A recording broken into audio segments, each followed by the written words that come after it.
You ready? Yes. You ready? Late night start. Yes. Water? Can you get a water? You get a water. Get a water. Get you some kombucha. Get you whatever you want, Joe Prano. We're live. I am excited. So turned for this episode. Oh, Gatorade.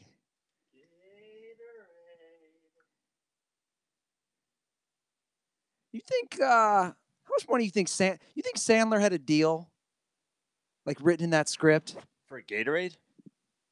I mean, we're 20 years later, every time, the amount of times I grab a Gatorade where you say what you just said. But they trash it in the movie. You know what I mean? Doesn't matter. You just said a line from a movie 20 years ago. Yeah. I do it all the time. Gatorade. Is that 20 years ago? Dude, I bet you it was 20 years ago. I don't think Waterboy came out in 98. You want to make another bet? I bet you came out before 98. I'm going to say 97. 98. Wow. 20 years ago. All right.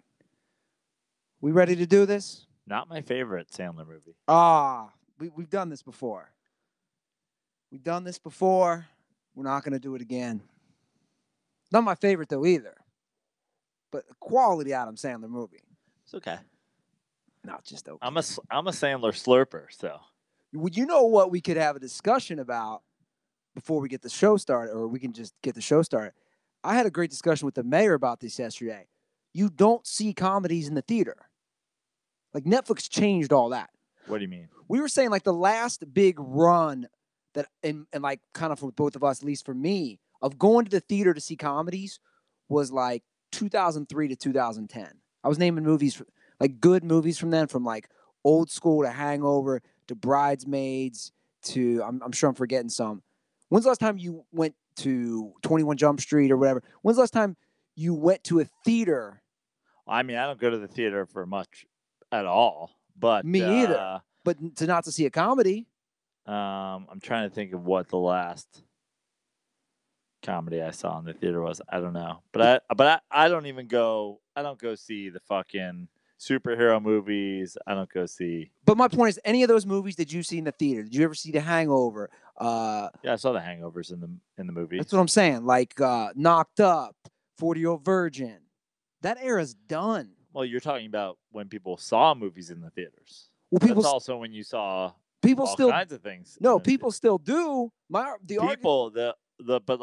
they don't see those type of movies. The masses basically only go and see the fucking superhero shit. And that's what we were saying. That's all we were saying. But that's all.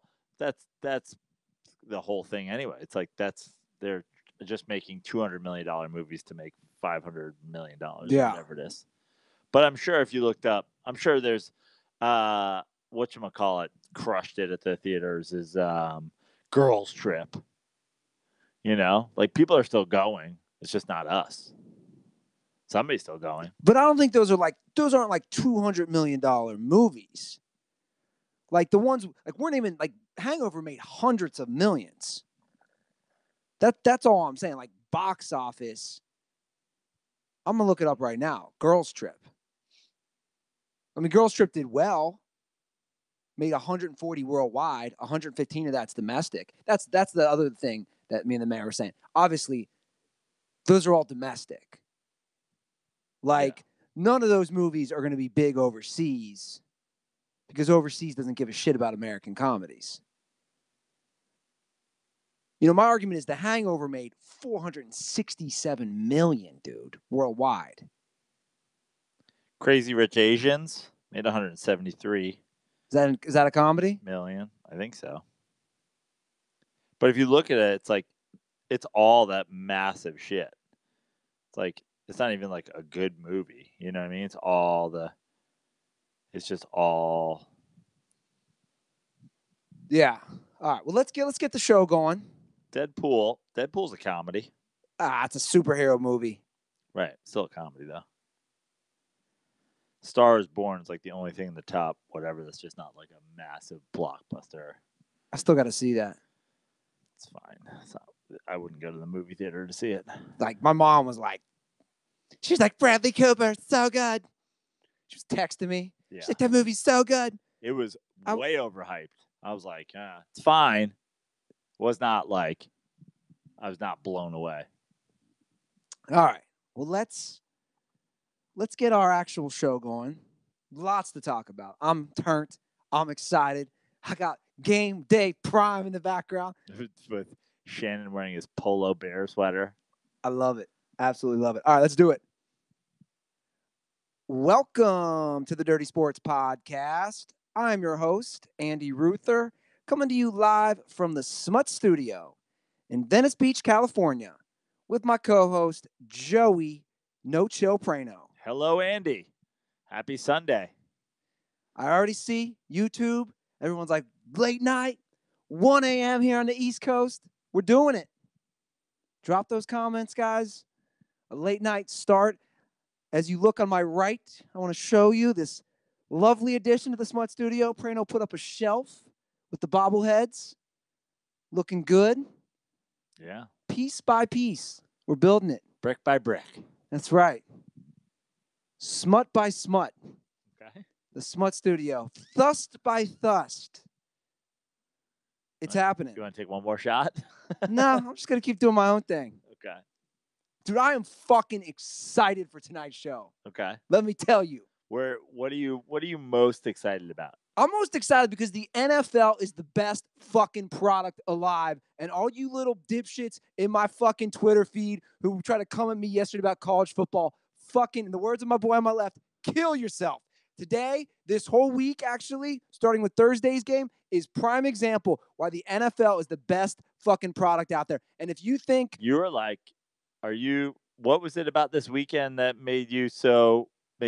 I mean, I think the college football fans out there have you a little turned up, but I was actually watching after the Sunday night game. Chris Collinsworth was like, "I'll tell you, this has been my favorite season of all time," and I'm like, "What are you watching, Chris?" No, I think it's been a good season. I do. But what about this weekend's NFL games has you like losing your mind about the NFL? Because there were so many good games and so many, even like today's Rams game,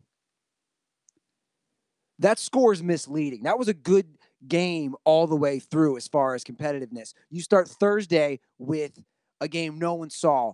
I thought the Cowboys would give them a game because it was 7.5. I don't think we saw them shutting out the Saints offense. Nobody did. I don't think anybody saw the Giants putting up 30 points on the Bears. The Chargers coming back from being down 16. There's just a lot of storylines happened. And again, that's why they say any given Sunday. This is my whole argument with college football. There is no any given Saturday. There's that occasional upset, but the mid-level to bad teams in the NFL can beat a really good team any fucking week. Like the Rams were a play in here there from losing to the Lions. The Bears lose to the Giants. That's why I love the NFL. And anybody who says the college is more entertaining, you just don't like. It's the same way with NBA and college. And I've been arguing that forever. But I like college basketball. But I've never argued that the NBA is not better, not a cleaner game. People want to argue that it's a better, more entertaining game. Get the fuck out of here. Get the fuck out of here. One's professional, one's not. End of story. Look, I'm not a college sports fan in general because, well, first of all, I only have so much time to watch sports. Sure. And second of all, like you said, I mean, I'm not even to me, it's just like everything about all of the college sports that I like, baseball, basketball, football, are flawed. They're very flawed in one way or another. College basketball, I've said, I think is sloppy and often poorly played, especially down the stretch. You either have a coach as a recruiter or a coach as a coach. You have sloppy teams because they're hyper talented because guys are only going to be there for a year or two and then they're going to disappear, or they're a bit of a better team because these guys are going to stay 4 years and learn to play as a team, but they don't have the athletes.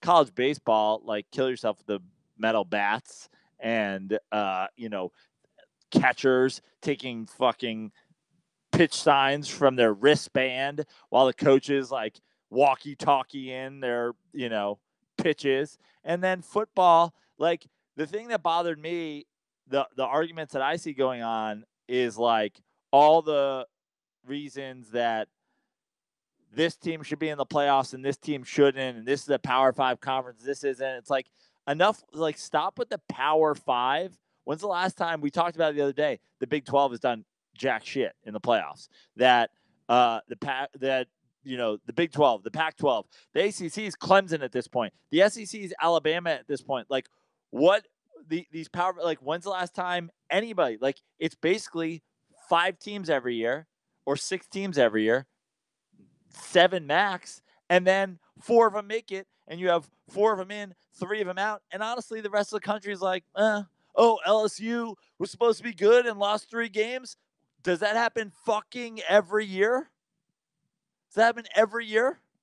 It does. And then, like, the argument that I gotta watch today in NFL game day or whatever, leading up to NFL countdown, leading up to this college football selection thing, like, no one can get it together what this playoff is. Is it the 4 best teams? And then if it's the 4 best teams, why isn't Georgia in? Yeah. And honestly, I don't think Georgia should be in, because let's settle this, okay? And they've already proven they're not as good as Alabama. They proved it last year in the championship game. They proved it yesterday on a neutral site. Like, what are we going to do? Play that game over? And then, okay, so then Georgia wins, a month from now, and then they split a season series on a neutral field, and now Georgia's the champ? Why would that be right? So, but that's my point. It's a fucking disaster. I've always said it's a fucking we disaster. We both have. Every level of college football has a 16-team tournament except 1A, and that's the only fucking answer. End of story. And you know what? I'm not going to argue with you on Twitter if you listen to this episode. But if you start throwing these butts at me, guys, it's not a fair system. It's fucked up. Dude, you should have seen my responses on Twitter, the mentions I was getting. So this is some cheddar dick when I was saying how much better the NFL game is. You forgot to mention where terrible teams make the NFL playoffs every year. What, you mean like 9-7 or 10-6 Giants teams that win the Super Bowl? But the converse, and those aren't terrible teams. Yeah, of course they're not. But or the 10-6 Packers who won in 2010. And then the flip side of the coin is every year, great by college football standards, schools don't make the playoff and don't have a shot to win. This is 2 years in a row. University of Central Florida is undefeated. They don't get to play for it. It's a joke. It's a fucking joke. Do I think that they're going to win? No, but they should have a chance. Who do you think thought that the New York Giants were going to beat the 18-0 Patriots? No one. I didn't. I'm a Giants fan. I was like, I hope it's close. I was literally like, I'm going to drink Miller Lights until it's not close, and then I'm going to double up until I pass out. And that's the beauty of football. Any given Sunday, any given Saturday, like, it's happened. Alabama hasn't won every single year that they've had Saban. People have beaten them. It has happened. Clemson beat them. Ohio State beat them. Auburn beat them. Like, people have beaten them. So the idea that, like, UCF would never win. It's like, if they'd win 1 in 20, who's to say that 1 out of 20 doesn't fall on January 1st? And that's what sucks. It's fucking stupid. And again, I'll repeat it for the millionth time.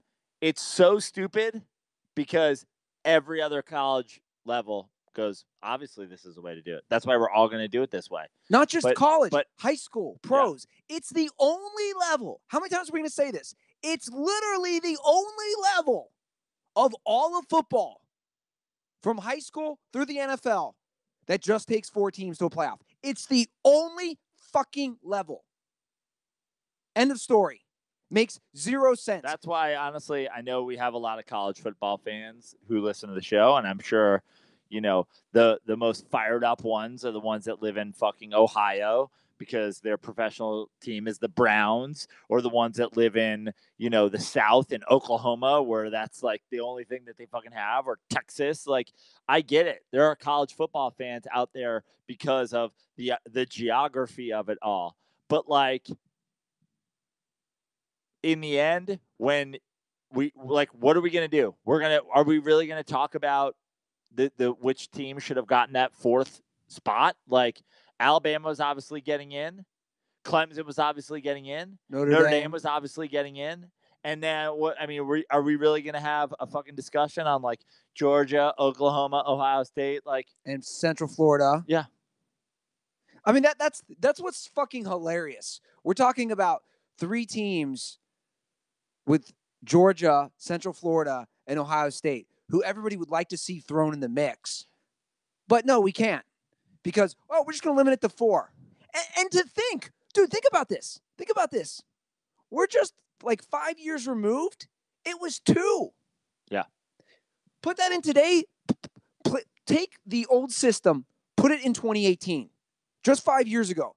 How the fuck were they supposed to choose? It's happened before. I know. That's the point. If the old system were happening today, they would have had to choose between Bama, Clemson, and Notre Dame. Those 2 spots. All qualified, all undefeated. It's fucking stupid. And back to the initial point.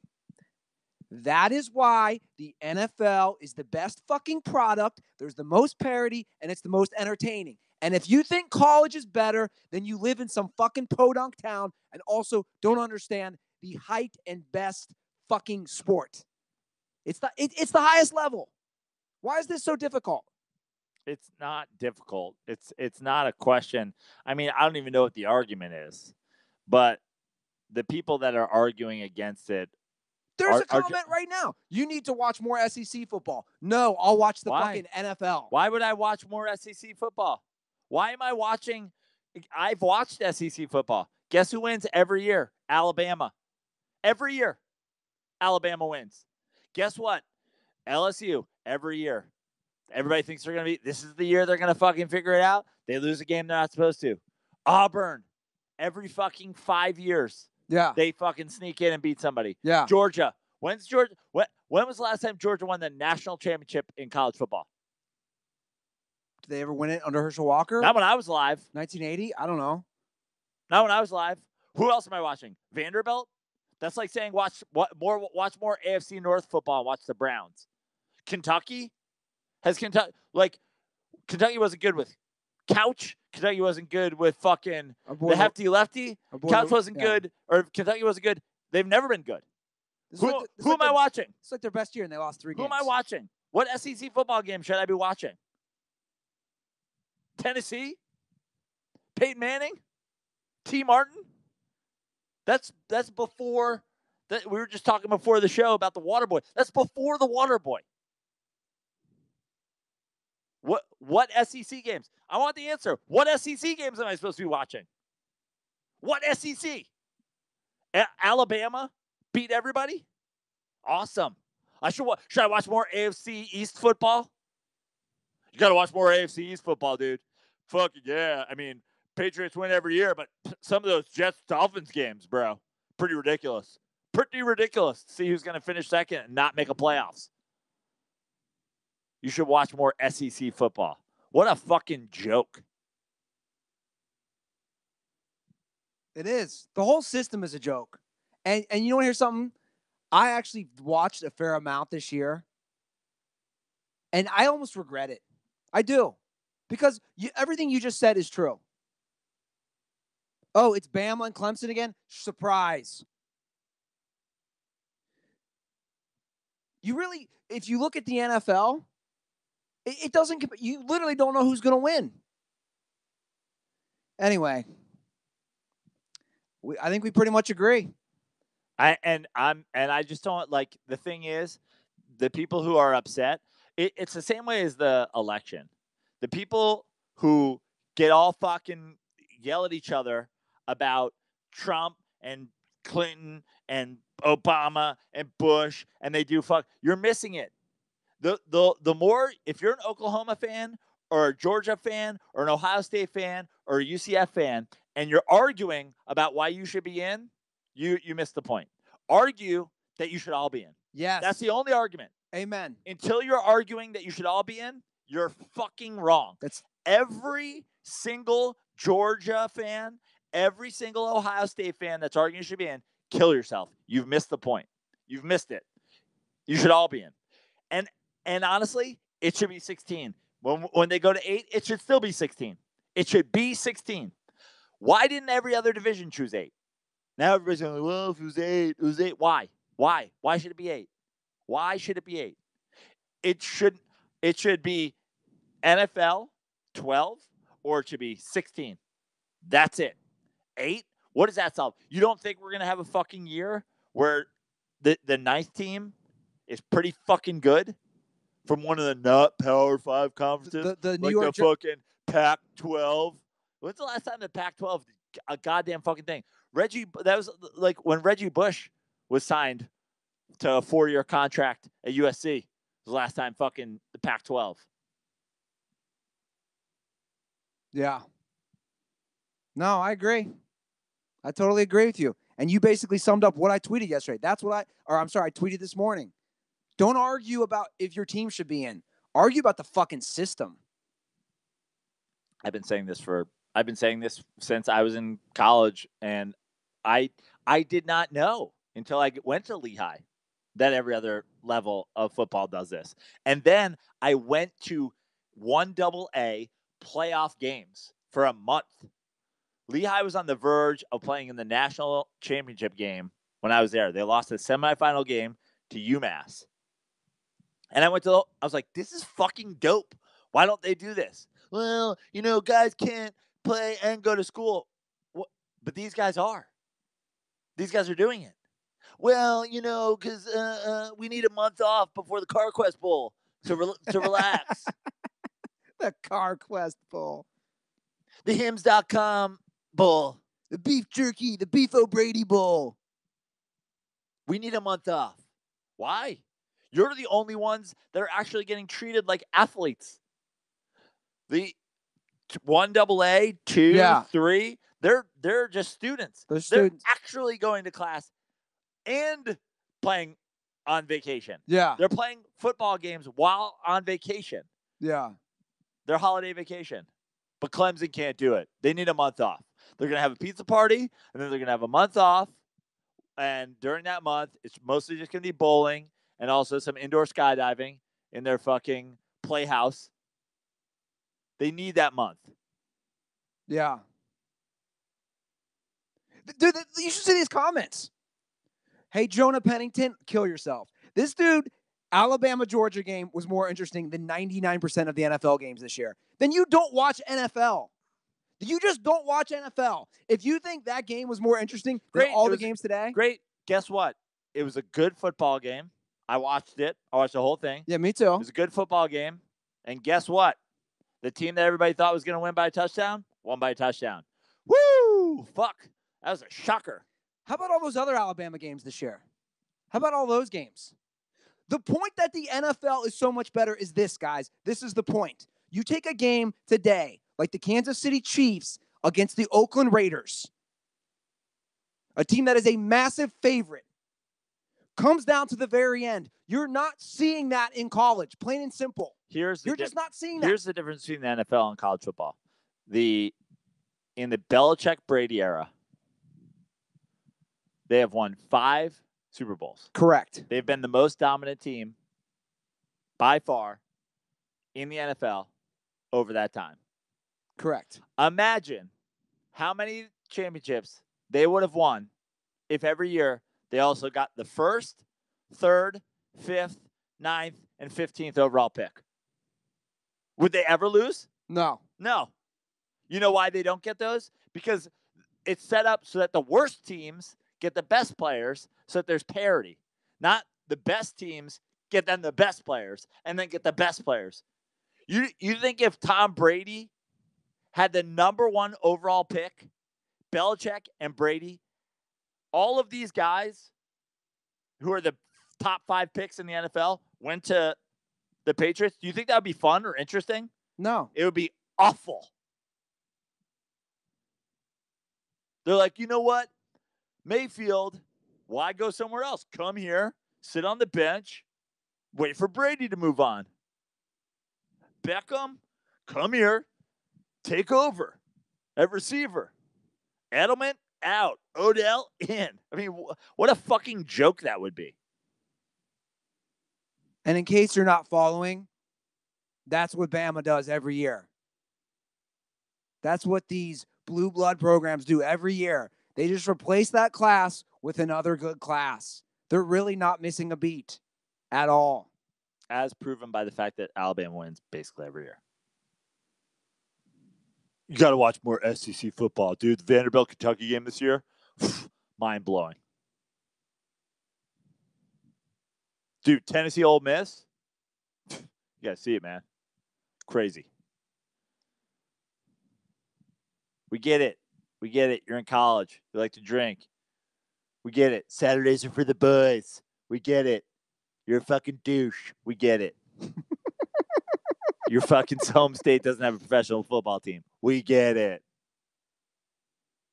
We get it. You live in fucking Oklahoma.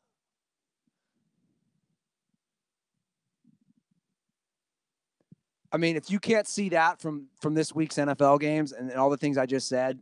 Honestly, the NFL thing, forget the NFL. Take that out of it. College football is fucking broken, as is every other fucking college sport for that matter. That being said, hope Notre Dame wins. But it's funny. I'm a prime example. You know both those games are double digit underdogs. Yeah.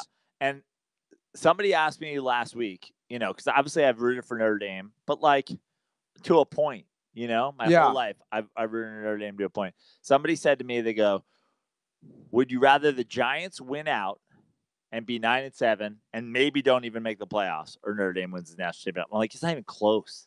It's not even close. Giants win out. I'd rather the Giants go fucking 8-8. Yeah. Than Notre Dame, because I just don't care that much. They're fucking children. They're also what does it matter in the fucking end? Yeah. But that being said, hope they win. And it's the same. They make the national championship game. It's the same way you want to watch. I like watching football. You want to watch the game at the highest level. Yeah. To me, that's what it boils down to. Do you want to watch whether it's the NBA or the NFL? We're talking about the two major sports here of college versus pros. Do you want to watch the game at the highest level? And the answer is I do. I want to watch the game at the highest level. When Tua goes out yesterday for Bama and the announcers are going, oh, shit, now they can't throw the ball, that's a problem. When you have a quarterback who can't throw the ball, I'm basically back in my high school days. So anyway. Is that a nice segue into this Ravens team? Yeah, well, we can't segue into that. But, Joe, before we do that, how's the beard looking on me? How's it looking? Looking good? Yeah, I mean, you went for it. I did. Now, what did Trippy do to the top part there? Didn't really do much. You kind of got like a dad, a young dad haircut there going there. What? I thought he faded me out good. Yeah. The top. See, I would have gone with the crew cut, but you know what I mean? No. I've said I'm not touching the top. Not touching the top. And I had recently shaved myself using those amazing blades from our friends at Harry's, and then he kind of he thinned it out a little. Now, is it true that you brought Harry's razors to Trippy for him to clean up around the edges of the beard? I can see it. I did there in the top. I did. Clean cut. And Trippy was enamored by the fifth blade. He's like, yo, fool, this is amazing. He's like, yo, fool, 1, 2, 3, 4, 5? What is this cinco blade? He was blown away. And then he was blown away even more. There's more. I mean, I just want to say this. What's up? Because I think it's very important to just know exactly how many blades you get when you use Harry's. There are more blades on a Harry's razor than there are teams in the college national championship playoff. It's a good point. I mean, 5-4. It's a good point, Joe Prano. And if you aren't college, you probably don't have much money.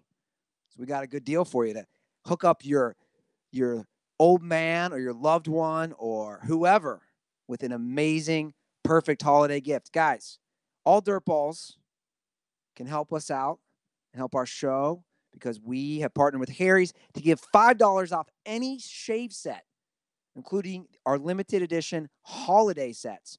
When you go to harrys.com/dirty, plus you'll get free shipping. This offer is for new and returning customers. That's important. So if you've already used it, this offer is it's still valid for you. And it's only available for the holidays. That includes the weighted ergonomic handle with an option to engrave. So if you're like a UCF fan, you could put national champs on your amazing Harry razor. And it also comes with the German-engineered 5-blade cartridges which provides a close, comfortable shave, foaming shave gel for a rich lather, a travel cover to protect your blades, and a handsome holiday gift box. So get your holiday shopping done early. Free shopping ends on December 12th.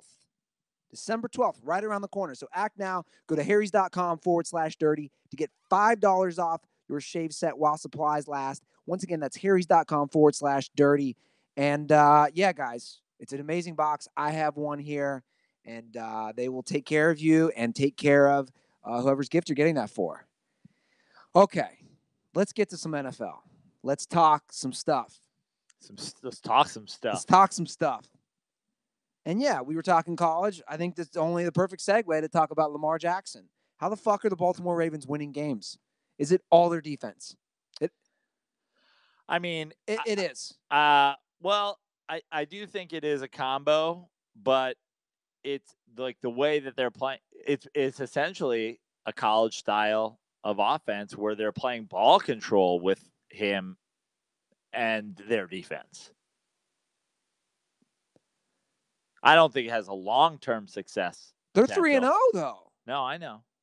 And I mean, they're like, even though they were the favorites, they're going into Atlanta. You know what I'm saying? Like, yeah. It's still, that's a road game against a potent offense, and they dominated today. And they're dominating every week. I'm looking at his stat line, Prano. But like their defense was great today, but they also just the ball control again. Like Atlanta just didn't even have the ball that much. I mean, they haven't beaten the best teams: Cincinnati, Oakland, and Atlanta. But still. And who they got coming up? He hasn't thrown for 200 yards in any start. Right. Now he's running for 100 yards every game. Yeah. So he's running the damn ball good, but it's still pretty amazing because they're in the playoffs right now. The Ravens are in the playoffs. Right. Coming up, they'll get tested next week because they're going to have to put up some points. They're at the Chiefs next week. That's an L. 2 of their next 4 are tough. At Chiefs, Bucks at home, at Chargers, against Browns. Yeah. They're going to lose to the 2 good teams. They're going to beat the 2 bad teams. But also, I mean, you know me, man. I understand that they don't have another option, right? They have RG3. Yeah. Who's their backup? Who's in the game today? Who got in the game today because Lamar Jackson had to leave and go into concussion protocol? I am 100 I'm 200%. I'm 500%. I'm infinite percent against running the ball with your quarterback in the NFL because how long can it last? Well, my response to that would be this. I agree, but that's what Lamar Jackson is, man. But again, this isn't college football. I agree, but that's what I'm saying. But my point is, this is the NFL. He is a running quarterback. But that's not an NFL position. He was out of the game today. By his own player, too. Anytime you're doing that, you're putting yourself in a position to get hurt. Yeah. Look, my New York Giants beat the Bears today. Why did we beat the Bears today? There's only one reason we beat the Bears today. Because Chase Daniels was starting. Yeah. Because the Bears run Trubisky by choice. Oh, well, the hit he took was a dirty hit. And the guy, yeah, guess what? NFL players are kicking women in the face. They're half gladiator, half animal. Okay? They're going to take a cheap shot at the quarterback. They take cheap shots at the quarterback in the pocket. You think if he's running, they're not going to take a cheap shot? Taking quarterbacks out is the name of the game on defense. Yeah. Don't run your quarterback. Now, I understand that that's Lamar Jackson, and I understand that the Ravens, he's not their starter. He's their starter right now, and this gives them the best chance to win. But how long does it keep up? Well, I agree with you. And then the second question, I guess, is if Joe Flacco is healthy, they've won 3 in a row, though, with Lamar Jackson. You're John Harbaugh. I say, Joe Flacco, 100% healthy. Who are you starting? I'm starting Joe Flacco. I am too. You got to throw the ball. You just have to. It just puts such a ceiling on you. Yeah, you guys could beat some bad teams this way. Does that mean that they can't use Lamar Jackson more than they were as a decoy? Does that mean they can't bring him in and run these plays? No, fucking go for it. But it puts a ceiling on your team. I don't think anybody believes Lamar Jackson running the ball for 100 yards, running the option in the NFL, gives them a legit chance to get in the playoffs as a low seed and then run the table and win the Super Bowl. It's a Super Bowl or bust league. That's the name of the game. Yeah. If you take second, if you make the Super Bowl, all right, let's not say if you make the Super Bowl, but if you make the championship game, if you're the Jaguars from last year, all you are is a big fat loser with a low fucking draft pick. That's what you are. In other sports, you got to fucking sell tickets. You got to keep your fans interested. In the NFL, it's a Super Bowl or bust league. You're the same loser as everybody else, and also you have a shitty draft pick. Yeah. He's not your long-term solution unless he learns how to throw the ball. He just can't throw the ball, guys.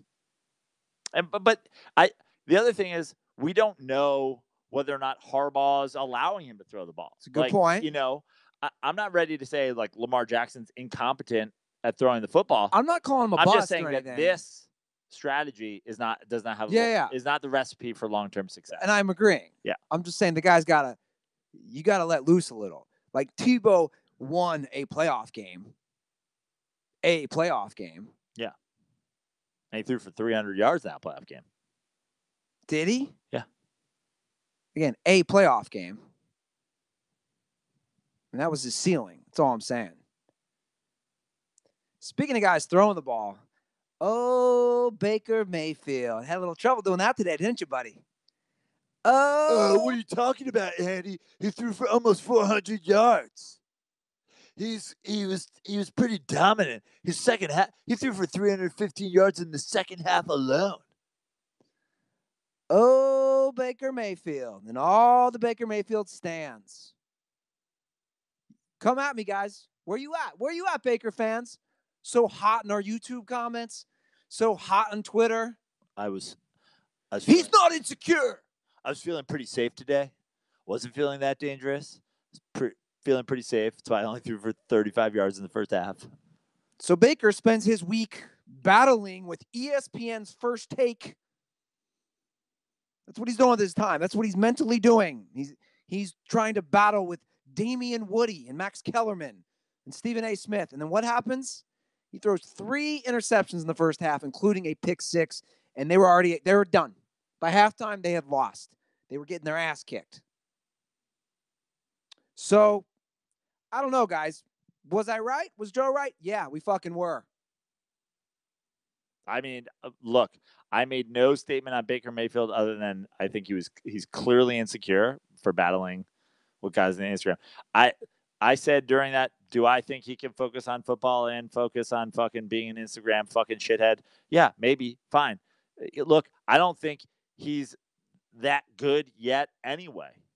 the whole idea of, well, he'd be fucking 8-3 if this happened, and he'd be fucking if this, and without Hugh Jackson this and without, it's like, dude, you got to be consistent and play well. It's his first year in the league. He's the first overall pick. He was on a team that won 0 games. They're not fucking good. Okay? But that being said, relax with the whole, just everybody fucking take it down. And honestly, what I can't believe has happened all this week that I've seen is like, I just don't understand why is there a Baker boner? Like, why do people have the Baker boner? Because they're fucking idiots. It's the same. You said it before we started recording tonight. It's Johnny Manziel all over again. Now, he's not playing like Manziel. I'm not saying that. He's obviously having a much better first year, and the verdict on him is still to be determined. But it is. It's that machismo and that swagger. It's all that shit that people love buying into. Dude, you should see the comments. Like I said, on YouTube, I posted a clip from our last episode. So many stans are coming at us. Person responded, you guys are idiots. Everything in that video is back. Who's ever responded to ESPN's first take? It's the same shit. Say it again. I don't like. I'm fine, but like, I think Baker's gonna be fine. Like, anybody that thinks, well, this is it, he's their franchise quarterback for the next 15 years, you're not paying attention. Anybody that thinks he's a bust, you're not paying attention. He's somewhere in between. But I just don't know how a guy who's playing this inconsistent and sort of, like, not he's not fucking Patrick Mahomes. No. And that everybody's like buying in to that, this is greatness we're witnessing. I just don't know where that comes from. I think Goldberg said it when he was on the show a few weeks ago, and I thought he made a good point about this. I think you need about 5 years. That might sound like a long time. Now, there are some quarterbacks who right out the gate, holy shit, they're winning a lot of games by year 2, year 3. I think you need almost 5 years with the guy.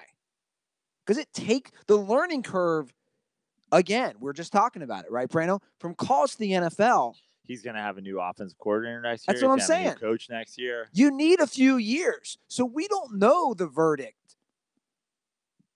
We don't know. So on him or any of these guys, you need substantial evidence, so to speak, on how they're going to play out.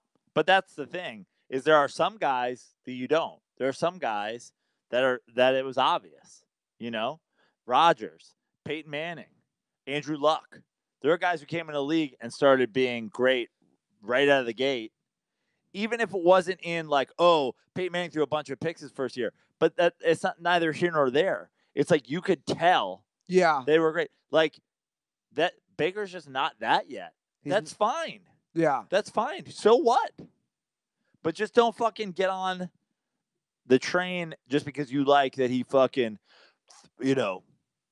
whatever he did at fucking Ohio State last year. Put the fucking steak in the C or the O or whatever. Like, who cares? Where's a headband? He's crazy. I like him. He's crazy. Swagger. I mean, swagger is not on the top 50 things I'm looking for in my quarterback. Swagger is not on my list. And I said it last week. I'll say it again. We're talking the quarterback here, guys. It's a lot different. It's a lot different position than the wide receiver, than the running back. It really is. I mean, he's having an all right year. I would not say he's having a bad year. Great. He's having a pretty good year for a rookie. But let's talk about the Texans. 9 in a row now. I'm standing by. They're winning a fucking playoff game, bro. The Houston Texans are winning a playoff game. I can't imagine how this would come back to bite you in the ass. Unless they play my boys, Phillip Rivers and the Chargers. I'm drinking some Kool-Aid right now. Which they wouldn't, because... What do we got here? Let me look at the standings. What do we got? Well, they wouldn't right now, but they might.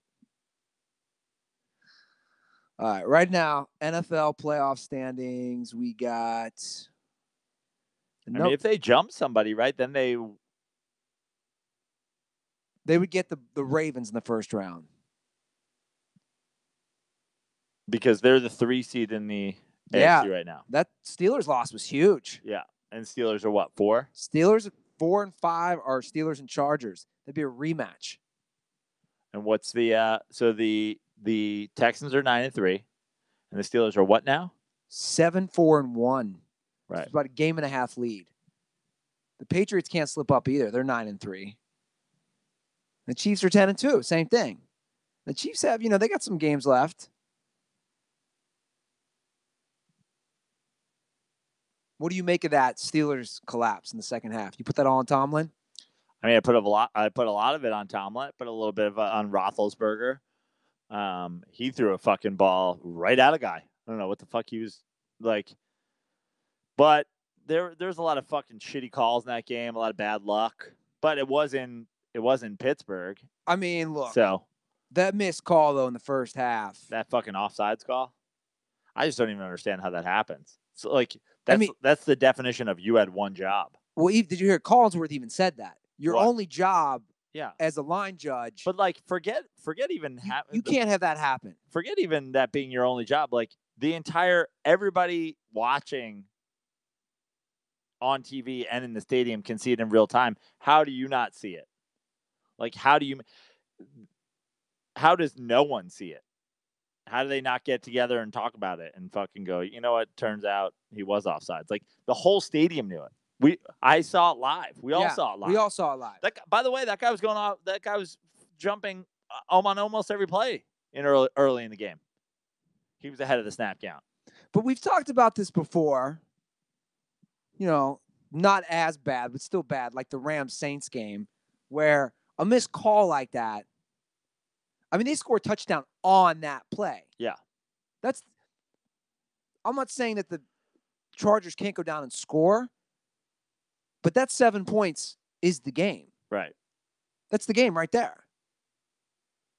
I mean, it wasn't the game at the time, but that shit can't happen. But again, they got a couple of good calls. Like they had a couple calls that went their way.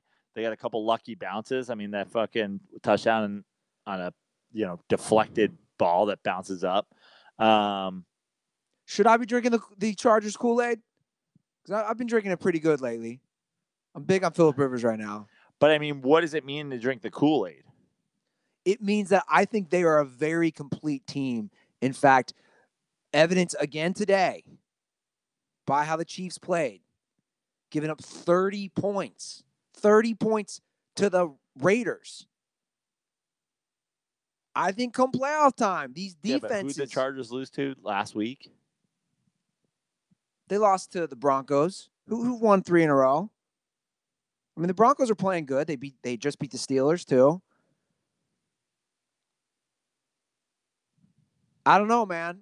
Like, there's a lot of factors in play here, but I think overall, people might kill me for this. I think overall, the Chargers might be a more complete team if we talk both sides of the ball than the Chiefs. The Chiefs defense, guys, is awful. It's atrocious. You're giving up 30 points to the Raiders. It's the same shit I said about the Rams. I said the Rams defense has to settle down. And they did this week. And I know it was the Lions, but it's still a road game. It's not easy. The Rams defense won them today's game. Aaron Donald is much more important.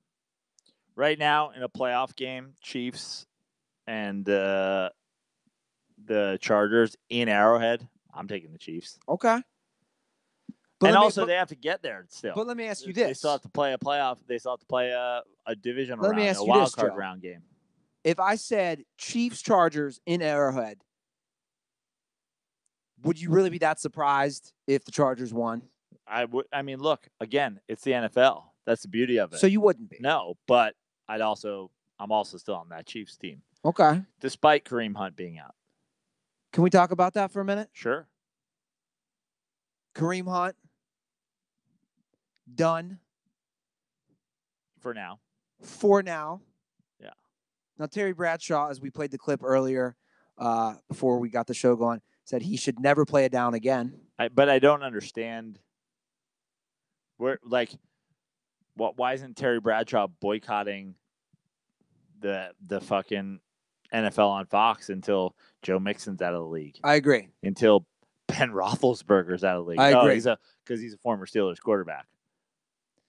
Well, I've said it before, and I'll say it again, the hypocrisy. And I used to get mad in the past. I will not get mad anymore because I watch the NFL. I don't even know from game to game who's been arrested, who's had convictions, who has been charged. You know what I'm saying? Like, I don't know when I'm watching today's Bears-Giants game. I don't know which players are involved in off-the-field shit. But I also know I like the sport.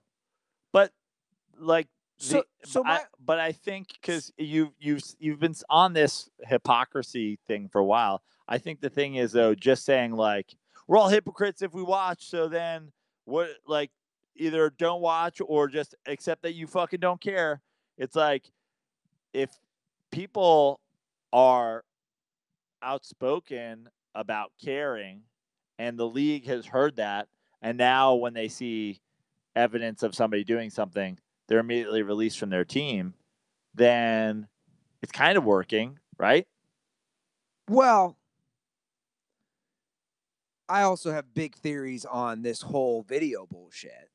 Okay. I mean, I can play a call. It's basically my point if you want to listen to it, or I can just talk about it. You know, Kyle Aronofsky played a call saying, you know, basically questioning whether or not the league and or the Chiefs knew. And I 100%, I'm saying gun to my fucking head, the Kansas City Chiefs and the NFL had seen that video before. Not one part of me thinks that they had not seen it. You mean to tell me a multi-billion, and we're talking billions of dollars league, could not get that video? See, I think... And TMZ could. See, I think it's the opposite. I think it's that... They didn't want to see it? Right. Okay. So they didn't try to get it. They asked for it, and the police say no, you know, and they go, well, we asked the police for it. We're not in the business of saying, like, what if we give you 60 grand? Could it end up in our email? No. What if we gave you 100 grand? Yeah. Which TMZ is going to fucking play that game. Sure. What if we gave you 250 grand? Will that show up in our email box? Well, you know, maybe. So I just don't think the league's in the business of doing that. And I don't know. I'm not sure if they should be in the business of doing that or not in the business of doing that. But I think with everything that happened in the Ray Rice video, the idea that they would put themselves in a position where, yeah, we sent it to them and they didn't care, that just seems... I mean, the NFL's made some dumb decisions. That seems like exceptionally dumb. Well, one, I think there's a lot of plausibility to what you're saying. That's another angle I could totally see. But either way, they look like chumps here. You see what I'm saying? Either way, either they didn't try hard enough because they are worth billions of dollars and they can get anything they want, or they did see and they just lied and they were just waiting for this day to happen. But this notion that we asked Kareem, I mean, Kansas City's alibi, their story they're going by is, we asked Kareem Hunt what happened. He lied to us. Oh, now we're cutting him. Well, first of all, that's all bullshit. No, you're cutting him because the video was released. Right, of course. And we live in a culture that once we visually see something, it's far worse than just hearing about it.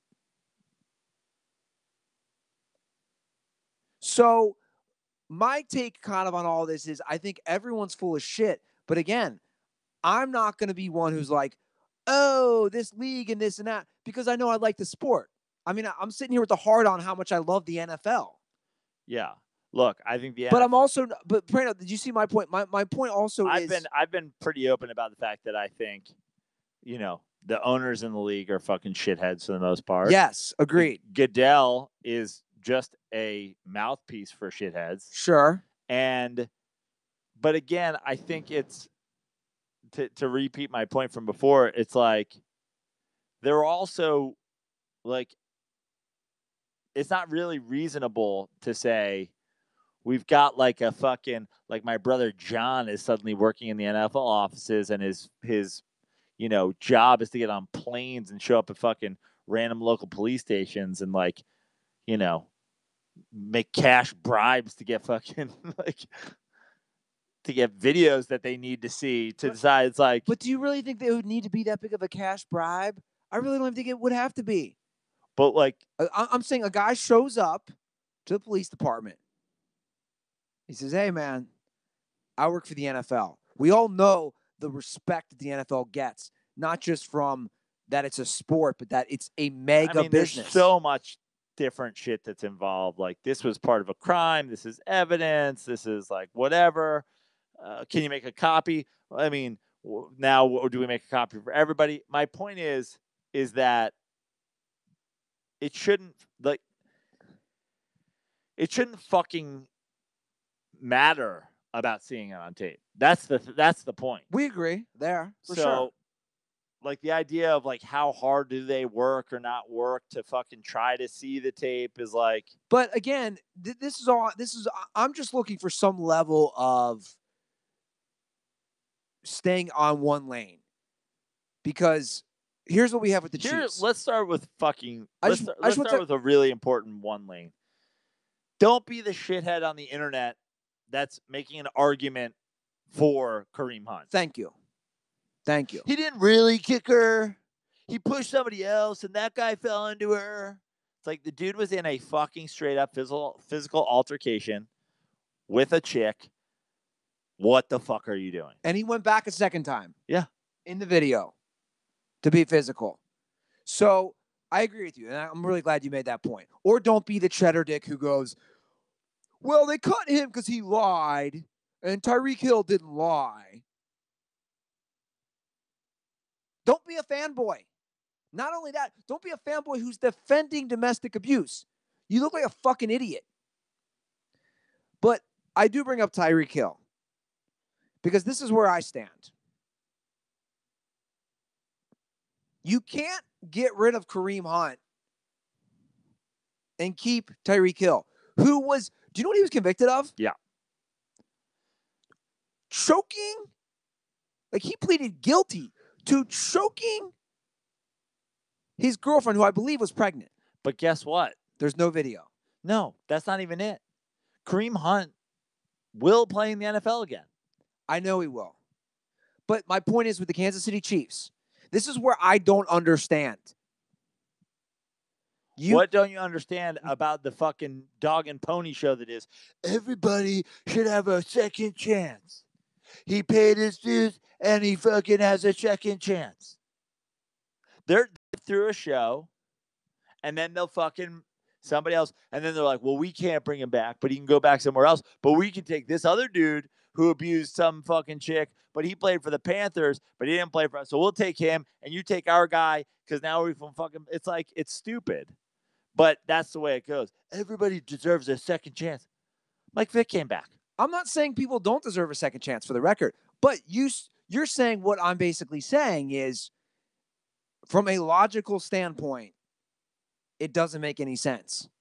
You drafted Tyreek Hill after he was convicted of choking his pregnant girlfriend, but then you cut the guy who kicked a woman, which, if we want to base things on levels, that's probably not as bad a crime as choking a pregnant woman. Right. It's just not, from a legal standpoint. So he did it as a member of the Kansas City Chiefs, though. If he had done it as a member of somebody else, then his Chiefs career would have been his second chance.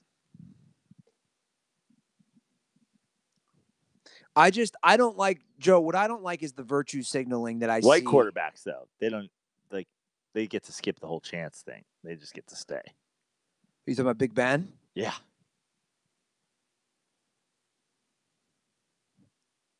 Kareem Hunt will play again. Yeah, I know. And you know what? I'll go this far. He should, because everyone else gets to play again. He should. Right. Either you cut all these guys or you just let them all play. And for the most part, you're letting them all play. Again, it's the same thing we talked about with college football. You want to make a difference? Don't be arguing this guy should be, then this guy should be, throwing a girl on a bed of fucking if throwing a girl on a bed full of machine guns is only 5 games, how is Kareem Hunt a cut? Like, no, don't just be fucking angry and loudly angry that the NFL is being shitty about the whole thing, and take it to the next level. Take it to the like, okay, now they're cutting people when they have evidence. Take it to the next level where now they're cutting people when a credible source tells them this happened. The police say this fucking happened. They have investigators. We're just a year ago that we were talking about Ezekiel Elliott. Well, we don't know. She lied about this. She lied about that. Yeah, that was one of the fucking 3 people. Where there's smoke, there's fucking fire. He was a fucking disaster. There's video of him pulling down a fucking girl's shirt in public. Well, the other girl, though, she sent texts. You're the reason that this happens. Yeah.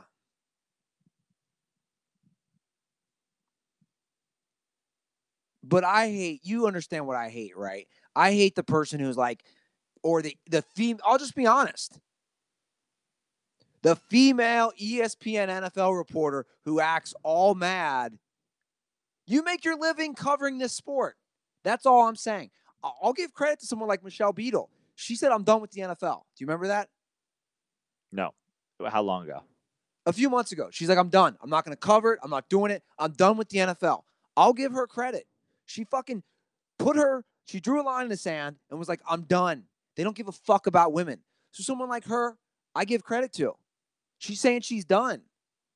Yeah, she's in a position to fucking do that. But she still, my point is, I give her credit because she still has to put herself out there and say it. I just hate when, like that dude I responded to on Twitter, where he's like basically virtue signaling, and I'm saying, dude, you work for FanDuel. If you cared about women, you wouldn't have a job that makes money off fantasy. I wouldn't have a job where I get paid money to talk about sports, to talk about the NFL. So you're saying you don't care about women? No, this is what I'm saying. If I cared enough, yeah, in a way, if I cared enough about domestic abuse and violence, I wouldn't do what I'm doing. I think that's a lost message. I don't think that's true. Why do you say that? Because again, we have to be somebody. If no one called them out, if everybody just went, nah, fine, I'm out, then all you'd be left with was people who were literally pro domestic violence. If everybody who thought saying domestic violence in the NFL is a problem stopped talking about the NFL, you know who you'd be left with? You'd be left with 2 groups of people. You'd be left with like, well, he didn't kick her that hard. And you'd be left with like, women want to be equal until they get punched in the face. Then suddenly they're women again. Oh, they want equal pay and they want equal rights. But then suddenly they get punched in the face and they want to be a protected citizen. Like, you're a shithead. Yeah. You're a shithead if you say that. You're fucking stupid. Like, comparing women wanting equal fucking pay, which is a whole other goddamn ball of wax, to they should be able to be punched in the face like men is fucking stupid. Oh, kids want to fucking breathe just the same oxygen we want to breathe, but they don't want to be fucked by adults? Like, what? So what are you talking about? What are you saying? How should I view it? The same way as everything. Like, that's the beauty of it's especially the beauty of being us and being on the internet and not having to answer to ESPN who's like, you can't fucking actually keep saying Ben Roethlisberger's a rapist because, we have to deal with the NFL, and if you keep saying that, like, is like, yeah, if you're fucking, if you are covering sports, to call out the leagues, to call out the people that are involved, to call out owners that fucking make a decision, to be the people who are like, oh, Jerry Jones signed another fucking asshole. Oh, Daniel Snyder said a couple years ago that he would never have this guy, but suddenly he has this guy. That's exactly the point. Yeah. It's exactly what when the NFL said they were going to punish players for kneeling, I was like, all right, well, now this is like, if they took it to that point, if they saw this whole argument and what they did was double down, that's when I was like, I'm literally out. Yeah. Because they didn't hear what anybody was saying. Sure. And then what happened?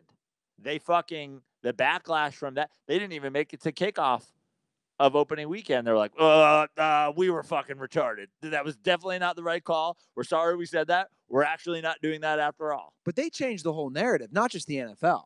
And I'm convinced that the NFL went to Fox and CBS and the NFL Network, and they said, we're not showing the national anthem. Watch these games. But think about it, guys. Everybody who's watching games this year, think about it.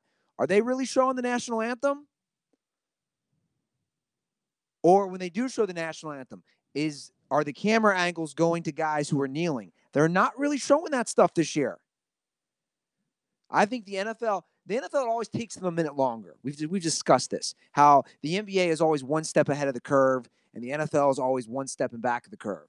Because the NBA is open to having fucking young, new money by teams that are people who have fucking brains. And that's my point. But that's my point. Look, we agree. So it took them a minute to figure out, hey. Yeah, just like it takes my dad fucking a minute to figure out how to turn on a computer. Yeah. How to fucking send me I've been joking with my mom for the last week. I'm like, why do you keep posting your Facebook story? No one gives a shit about your face. She's like, I don't know what a Facebook story is. I'm not trying to post a Facebook story. We're going on like 3 weeks. I'm like, stop posting Facebook stories. She's like, I don't even know what a Facebook story is. Like, that's the NFL. The NFL owners are my mom on Facebook. The NFL owners are Prano's mom on Facebook. That's so funny. Yeah. It's a good analogy. I got something that the NFL owners could figure out because it's so easy to use. SeatGeek. NFL owners, if you're listening up, I have this app where you can get tickets to your own games. It's pretty amazing.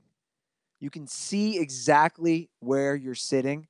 It's so easy that I'm convinced Joe's mom and my mom can use it to buy tickets. In fact, I even told my mom, like I said, you and the old man, you and Walt, going to go to Michael Bublé in Las Vegas. Mom, you got to get on SeatGeek because you can get a great deal where you get $10 off that purchase. Joe is using it to head to Vegas himself. Yep. Be in Vegas December 22nd, see Tom York. I need to use it to get some tickets for the upcoming Rams-Eagles game, December 13th. Also, I was looking on SeatGeek. His final tour, I've talked about this, I'm going to see Sir Elton John, both at Staples Center and at the Forum. I'm going to go see him at the Forum because I've never been to the Forum. Hopefully he wears some duck outfit. I'm all about the duck outfit. So, guys, you too can take advantage of this great app. You get $10 off your first SeatGeek purchase. Just download the SeatGeek app and enter promo code DIRTY today. That's promo code DIRTY for $10 off your first SeatGeek purchase. Okay. Let's talk some other games, Prano. Let's do it. My boy Russ. Oh, how I love you, Russell Wilson. I didn't watch any of that game, but I saw the scores. It was a blowout.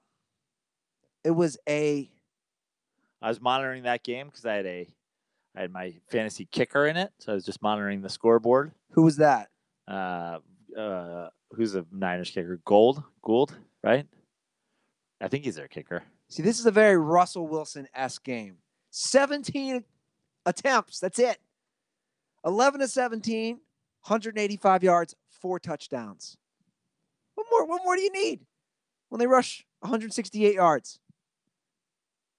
Are you worried about this bet? Yeah. They're 7-5. Yeah, but they have 2 tough games. I'll tell you what they do. They have basically it comes down to the Minnesota game, which is next week. They have Minnesota and the Chiefs. If they beat Minnesota, it's a sure thing because they have another game against the Niners, which they won't lose. I don't know. They're not losing to the Niners. So if they beat the Vikings, you got locked up. If they don't beat the Vikings, I still don't think they beat the Chiefs in week 15. And then it would all come down to a week 16 game against Arizona. They lost in week 16 to Arizona last week. Arizona feeling a little sprightly after they beat the Packers and put the nail in the Mike McCarthy coffin. I think they have a better chance of losing to the Cardinals than they do of losing to the Niners. Well, they've won 9 in a row against San Francisco, which means technically they're due. But I love the way Russ is playing. You know me. I think By the way, how good does Tyler Lockett have to play before he gets to be not like some schlub asshole? he's playing well right now. He's playing fucking incredible. Get the fuck out of here. The ball's in the air. The dude is getting separation when the ball's in the air of like 6 to 7 yards. Dude's running back kickoffs. That right before was it to start the second half? It wasn't a game, but it was like could have been a game. Runs it back 85 yards. The next play they get a 15-yard touchdown run. Like the dude's fucking really good. He's good. I mean, what are we saying here? Where are you going on Lockett? You calling him a great receiver? No, I'm not calling him a great receiver. He had but one like, catch today, Prano, for 52 yards. Yeah, but I'm just saying. First of all, Russell threw the ball fucking 17 times. So yeah, he doesn't have to throw the ball that much. That's why I like Russ. That's why I would like right now. Okay, right now, if the playoffs started today, the Seahawks would be in. Right. Would you be shocked? Because I wouldn't. Yes. You'd be shocked if the Seahawks beat the Cowboys in Dallas? Well, come on, bro. The Cowboys. That'd be the pairing. I'm just saying, you wouldn't be shocked. No, but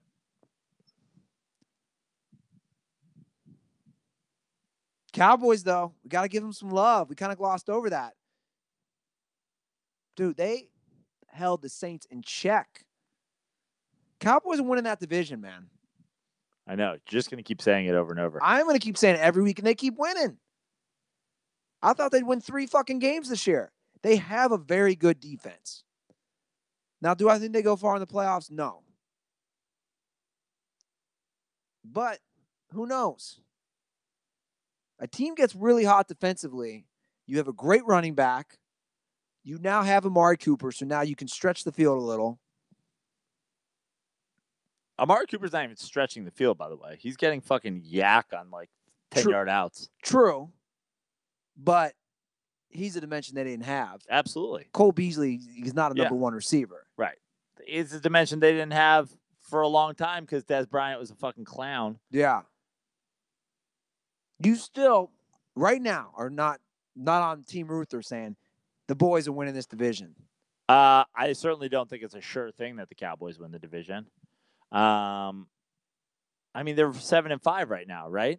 And the Redskins are 6-5 right now. Correct. And the Eagles are 5. So it's just one game. Yeah.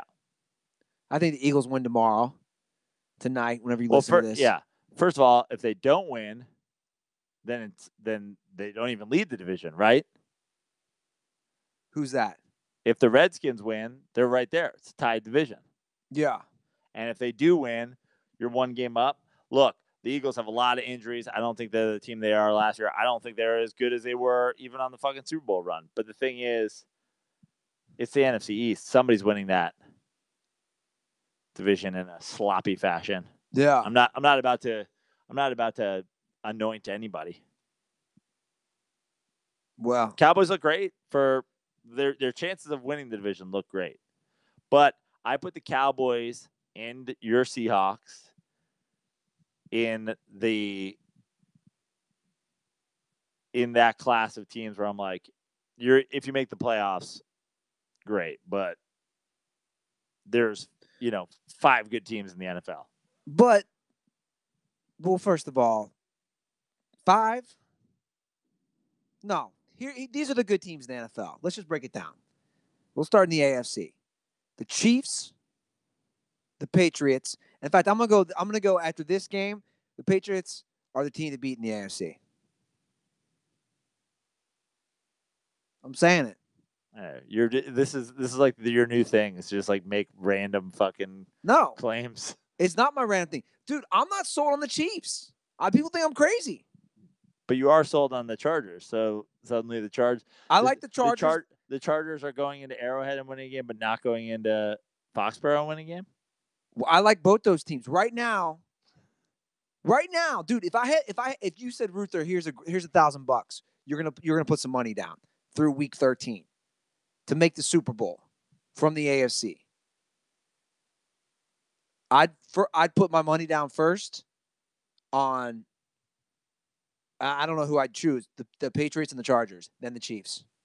You guys might think I'm crazy. They don't play any fucking defense. You got to play defense. So those are 3 good teams. Even though they lost again today, I think the Steelers are a good team. They've lost 2 in a row. So you have 4 good teams right there. And fuck it, dude. I think the Texans, dude, I'm telling you, man, they're a good team. They've won 9 in a row. How can you say they're not? What percent chance the Texans win the Super Bowl? Play in the Super Bowl? Depends on a lot of factors. They need to be fully healthy. The Steelers, to me, don't look like they have a high percentage chance of playing in the Super Bowl. Okay, well, let me ask your opinion. Because if they, you still got to win 3 consecutive games. You still got to play. You have to play 3 consecutive games against good teams. That's the difference when you get to the playoffs. You're only going to play good teams. You're only going to play playoff quality teams unless it's one of those years Well, where you just said there's only division. 5 good teams. Yeah. I just named 4 teams I think are good in the AFC alone. Teams that could win the Super Bowl, to me, are the Saints, the Rams, the Chiefs, the Patriots, and I'll throw you a little bit of a bone with the Chargers. That's it. Who am I missing? The Steelers and the Texans and what? You're gonna be every cheddar dick on ESPN this morning who said the Bears while their fucking quarterback's out because they fucking run the option with him. They gave up 30 points to the Giants. I know their defense is fucking lights out, but Giants aren't good. You're only facing good teams in the playoffs.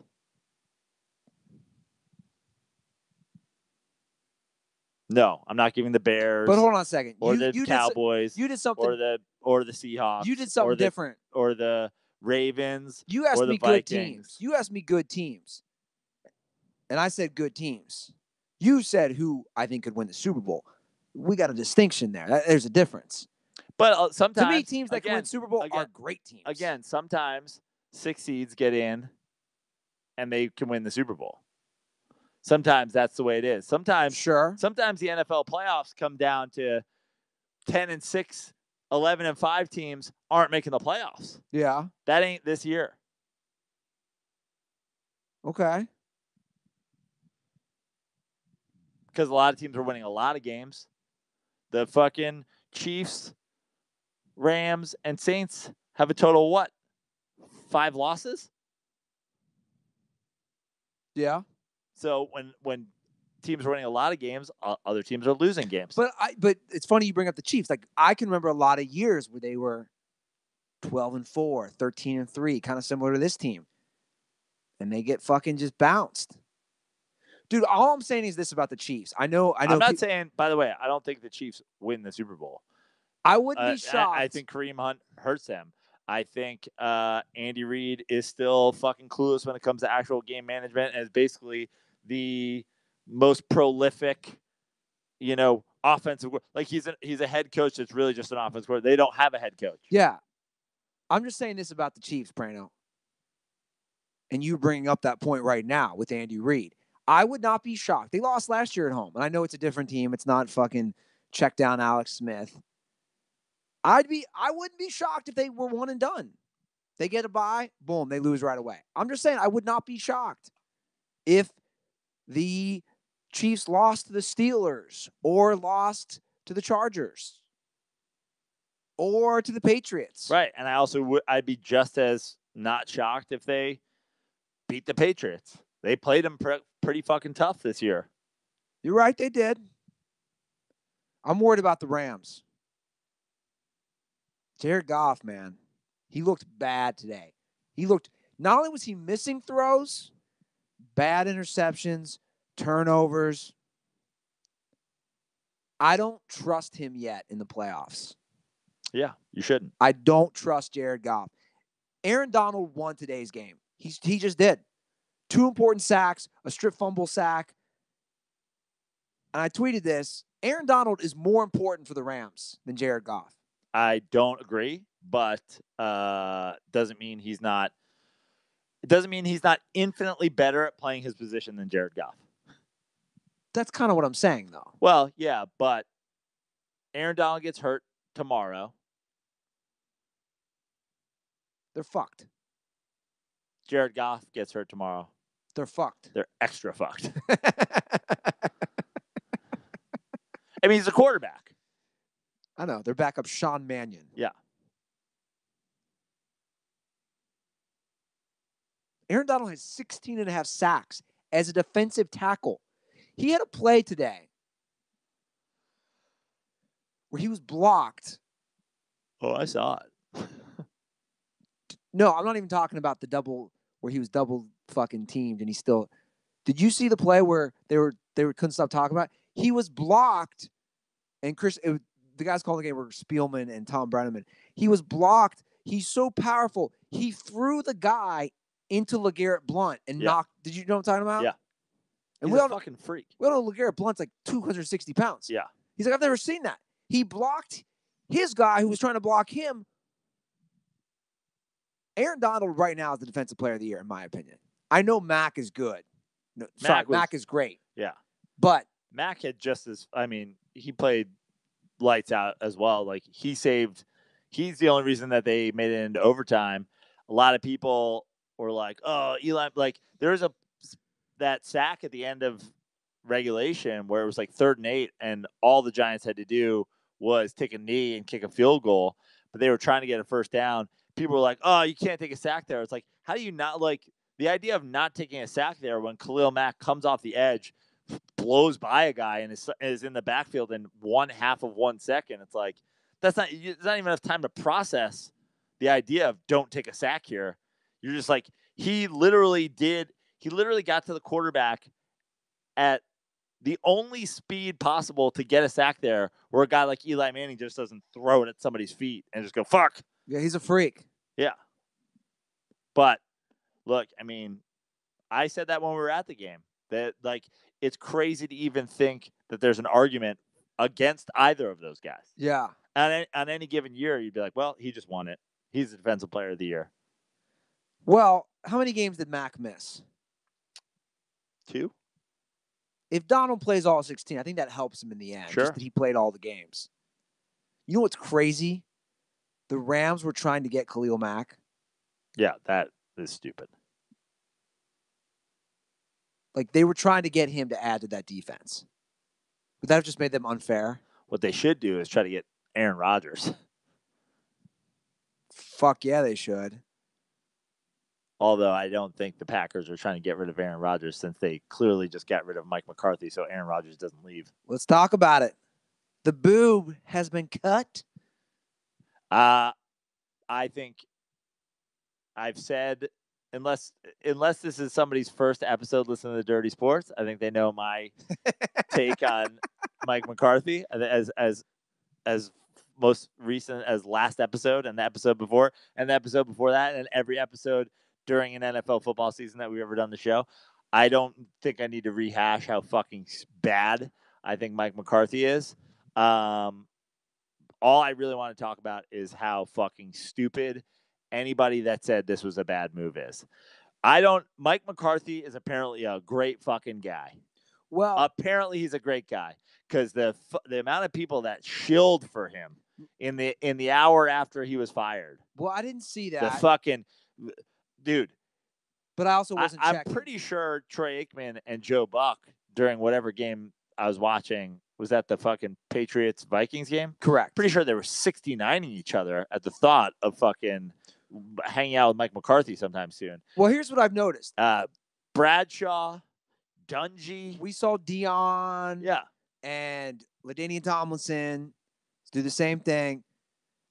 So we're seeing a trend here. It's a lot of former players. I will pose this question. Should they have just let him play? Like, my thing. No. It's very simple. And not just him. I'm talking about coaches in general. No. Like you're 12, 13 games in.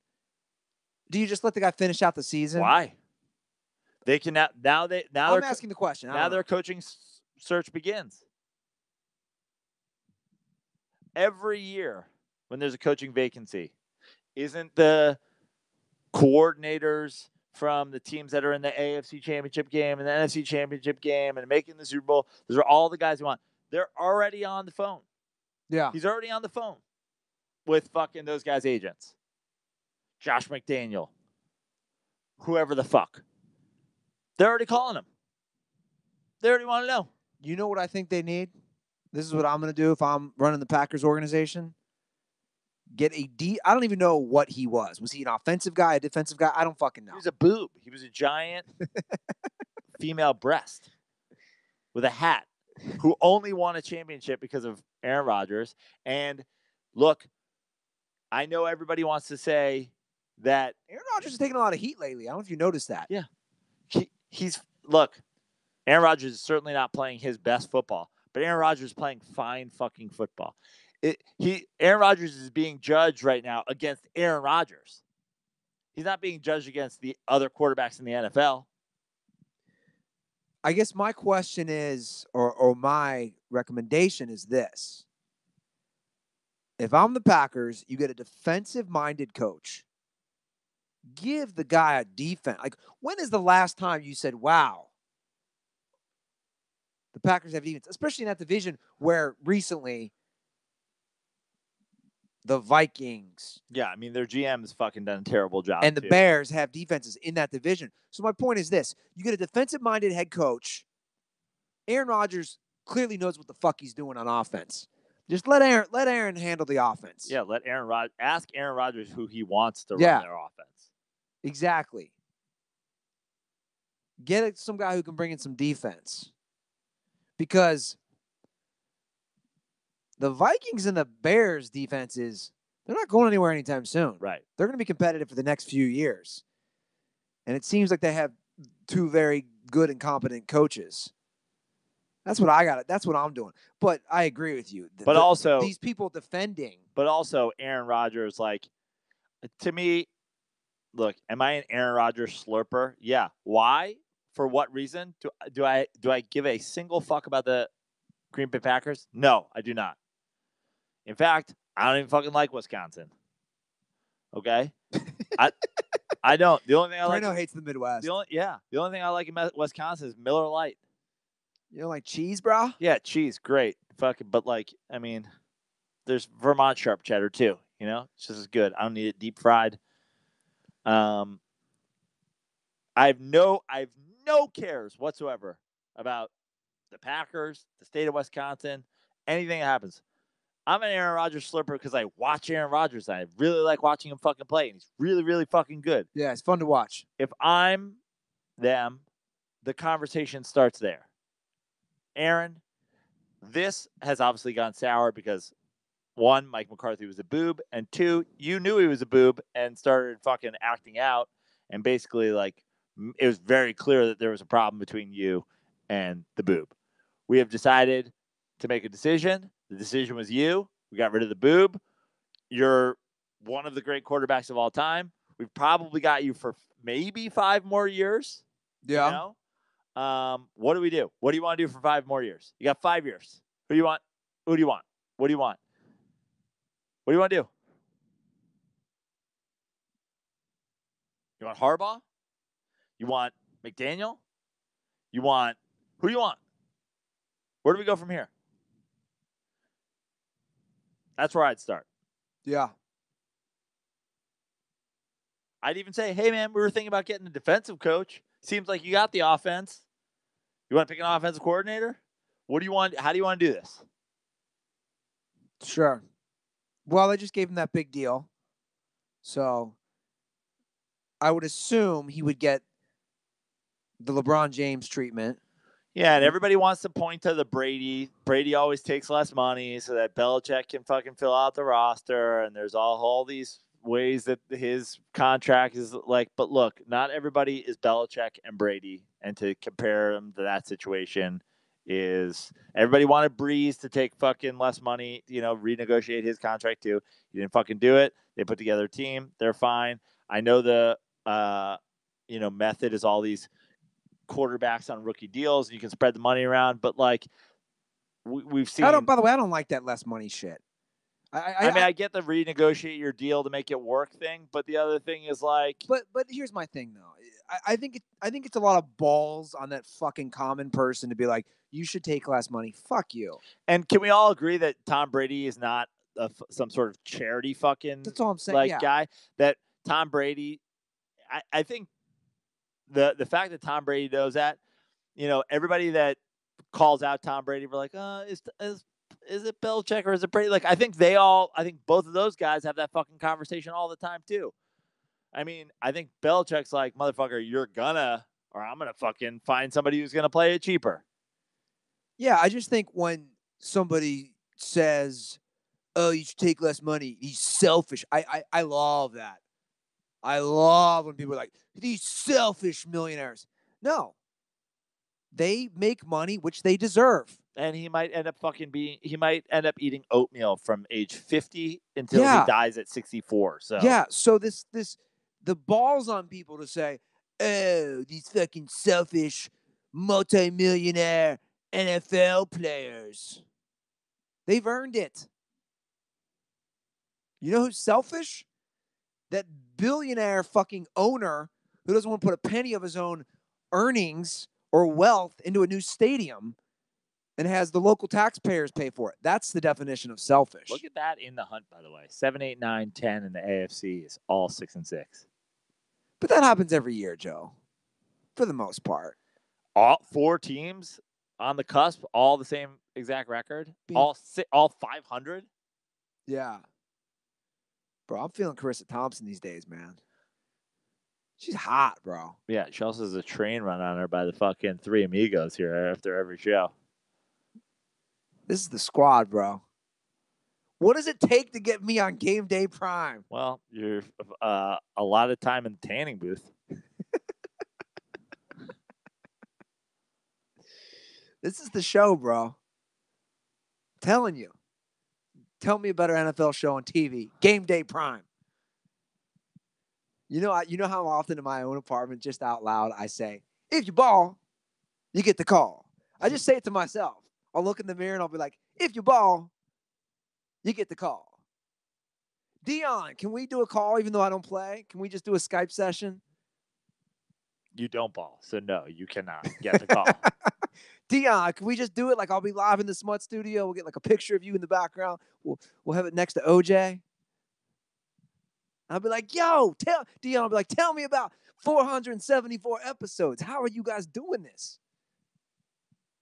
And I'll be like, "Dion, I used to watch you growing up, man, stealing bases down at Riverfront Stadium." That's the one bond me and my old man have. My old man loves Dion. I told you. I love Dion too. I think Dion's the best of these guys.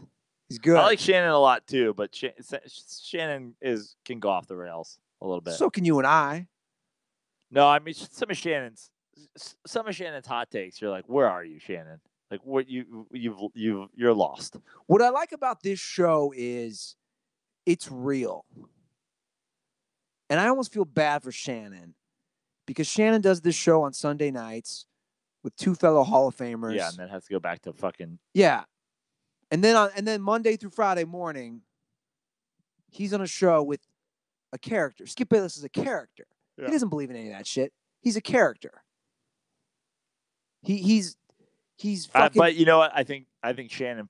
I think that's why sometimes Shannon comes off on this show like that, because I think that shit is just contagious. The character? Yeah. Shannon's a meme now too. I mean, I think he plays stuff up, but I think he's giving his own opinion.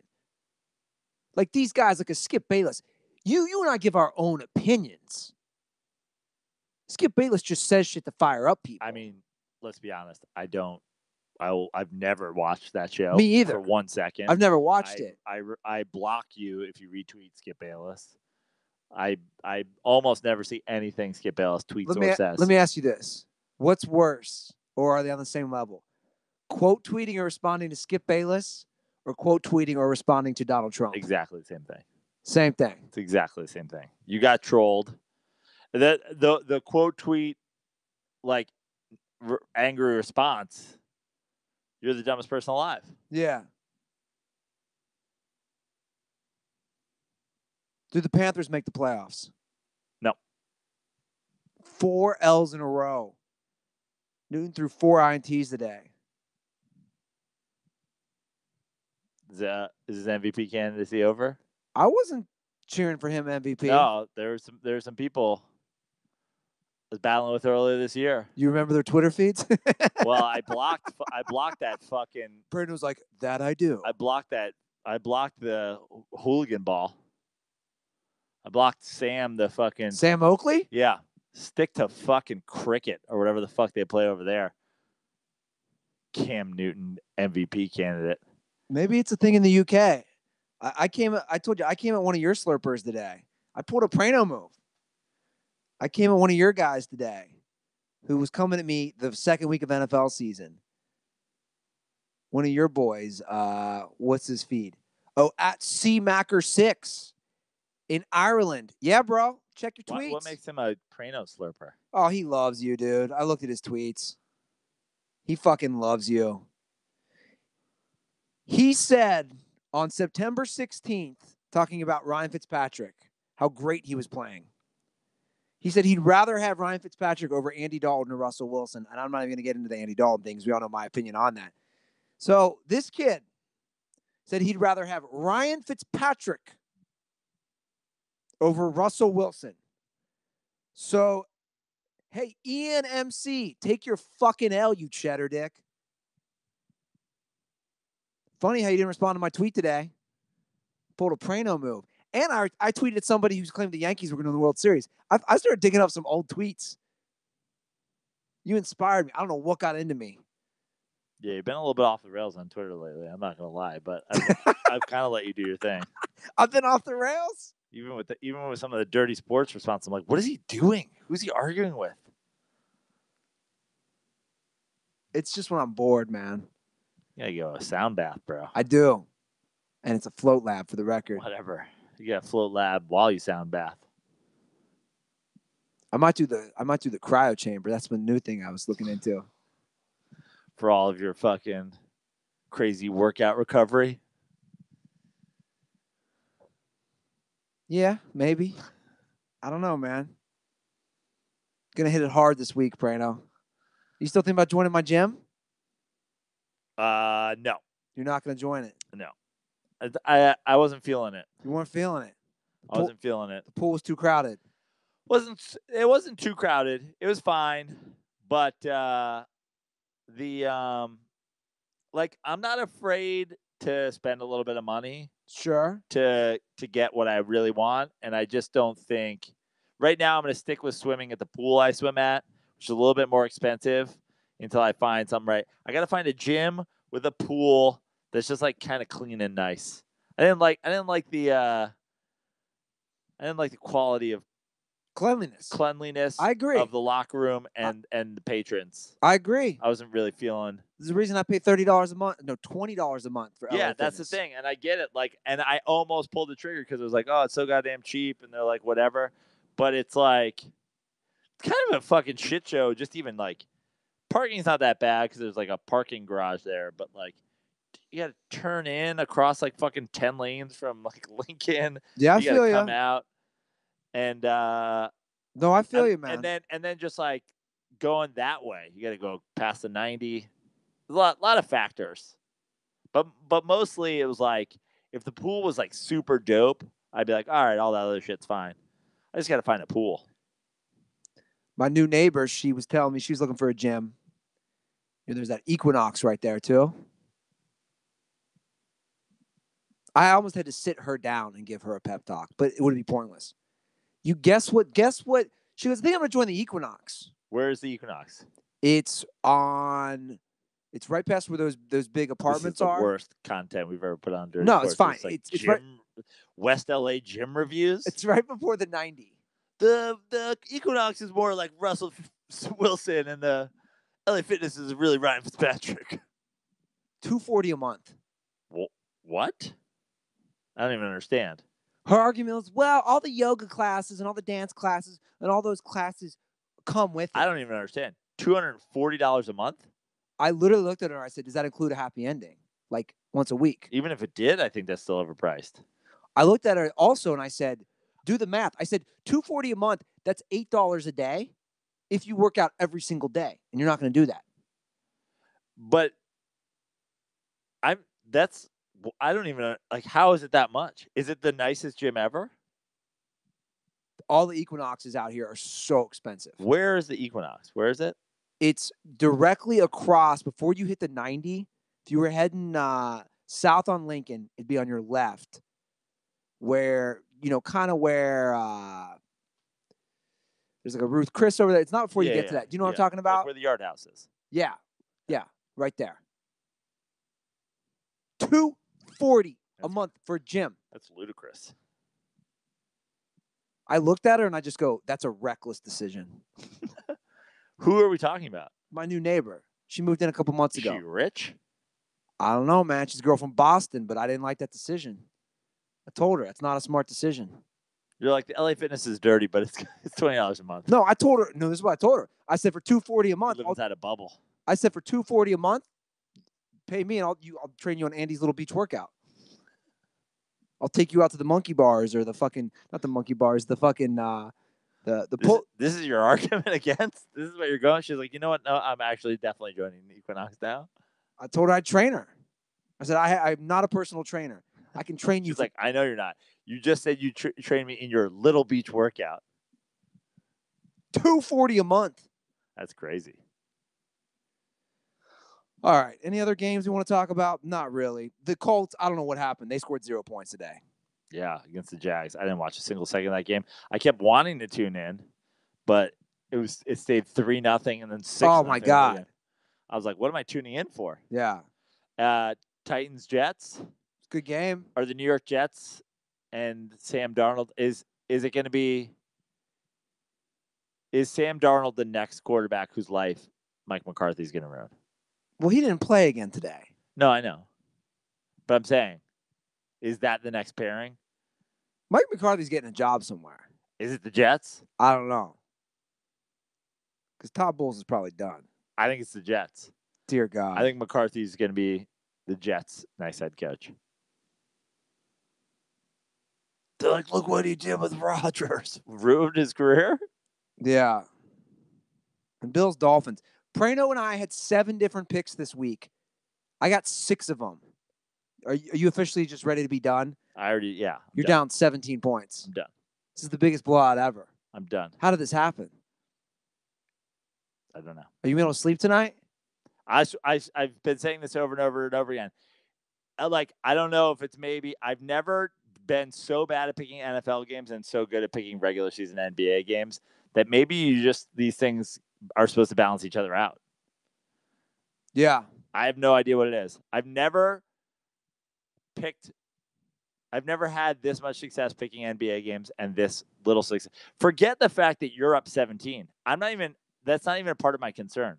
Part of my concern is that I can't pick games every week, no matter what, regardless of whether or not you're picking how well you're doing. So this is the 4th year you and I have picked games against each other. I bet if we added up the other 3 years, it's separated by like 5 games. It probably equals maybe the 17 games I'm up by this year over 3 years. Not even. No. Be like 5. I bet you'd be a difference of like 5 games between one of us. We were always pretty close. Yeah. Because I won 2 years and you won 1 year. Yeah. And you beat my guy. Remember the year you beat me? Tivas. Yeah. I was up 2 and I ended up losing by 2. Well, Joe, I got something that'll cheer you up. Grove. I'm already cheered up. It's that season. I have to clean this stench of the NFL season off me. It's that time of year, Joe. It's the holiday season, right? You don't like dealing with that? I don't like dealing with that. Whether it's kids dropping cranberry sauce or your uncle's smelly socks, nothing cleans my house like Mrs. Meyer's holiday scents. Boy, this is an interesting ad read. Okay.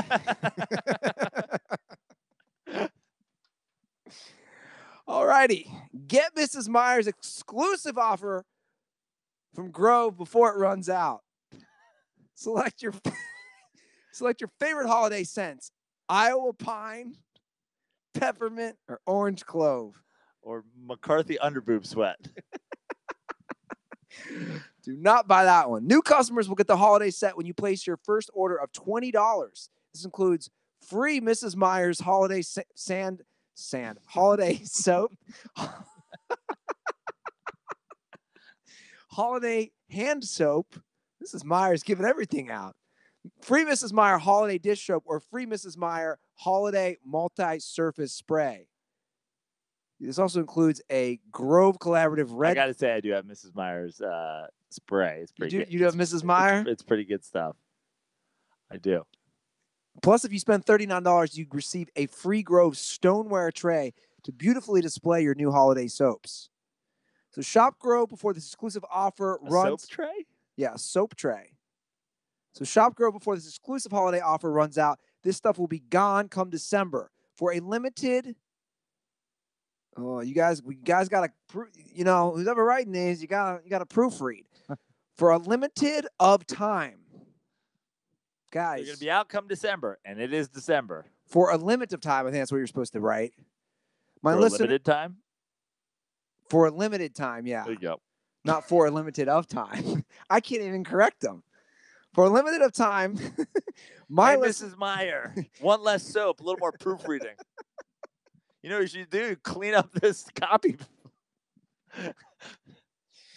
All our listeners get an amazing Mrs. Meyer holiday products, a free 60-day VIP membership, and a surprise bonus gift when you sign up and place an order of $20 or more. So check out Grove and our special offer at grove.co/dirty sports.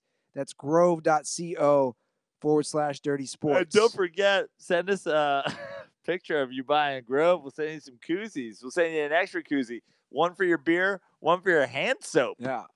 You'll open the old hand soap in a koozie. And one for Mrs. Meyer. Yeah. Poor Mr. Meyer. Yeah. It's the age of the woman, You bro. think that's Randy Meyer's wife? old Mets and Reds closer? It's spelled differently. Oh, it's too bad. The trade worked out pretty good for both squads, right? It did. Yeah, we got John Franco. Yeah. Came back to New York. Old Randy was a here's a fun fact for you. He's the 1990 NLCS MVP with Rob Dibble. Wow. That's a weird pairing. Yeah. To split that. Remember when Randy Myers was playing college basketball in Alaska? I didn't know this. I think it was during the strike season. He went and played college basketball somewhere. I'm pretty sure it was Alaska. He was like old man game. He wore a headband. Look this up. I'm telling you. I'm pretty sure. Either that or I was drunk. Randy Myers, I would think I would have known that. I don't think he was still on the Reds at that point. He's from Vancouver, Washington. No, he wasn't on the Reds. At that point, he would have been on the Cubs. He only did 2 years on the Reds. All right. I'm on his Wikipedia page. I'm not seeing this. Was it not Randy Myers? But here's what I'm seeing. For many years during his pro baseball career, he assisted in coaching the women's basketball team at his alma mater, Clark Community College. He is widely involved in charities in Vancouver. He's also he has a lifelong involvement in martial arts. Maybe you're mixing some things up? No, I don't think so. Should I put Randy Myers college basketball?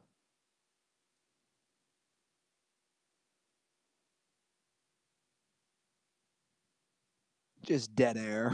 We're all looking this up. I'm not seeing anything. Is that your segue into baseball talk? Yeah.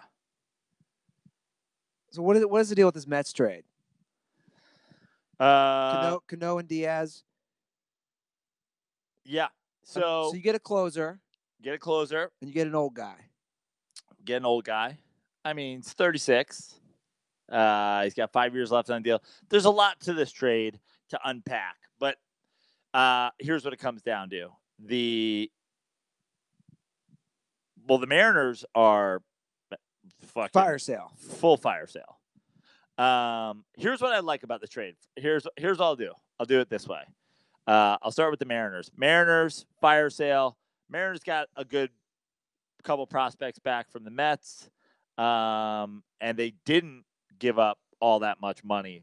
Like, the Mets should have gotten more straight up cash from the Mariners. So as far as fire sales go, they got 3 guys. Bautista throws 100. He's going to be who knows what, probably a middle reliever. Dunn and Kelenic, both are supposed to be like 2 of our top guys. But prospects are just prospects until they turn out to be something. But the Mets gave up, a hefty amount of prospects as well as Swarzak, and they gave up Bruce. So from the Mets standpoint, they got a closer.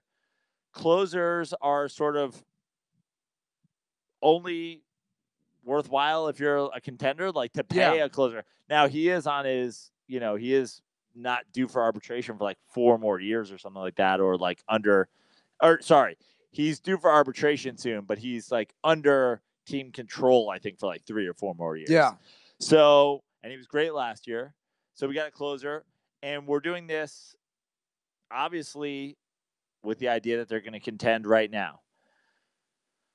Did we give up a lot of prospects? Yes. Did we get as much cash as we wanted back? No. We got rid of Bruce, which I like. Our outfield was overloaded, and Bruce has been trash. And we got back, obviously, a nice closer, and Cano.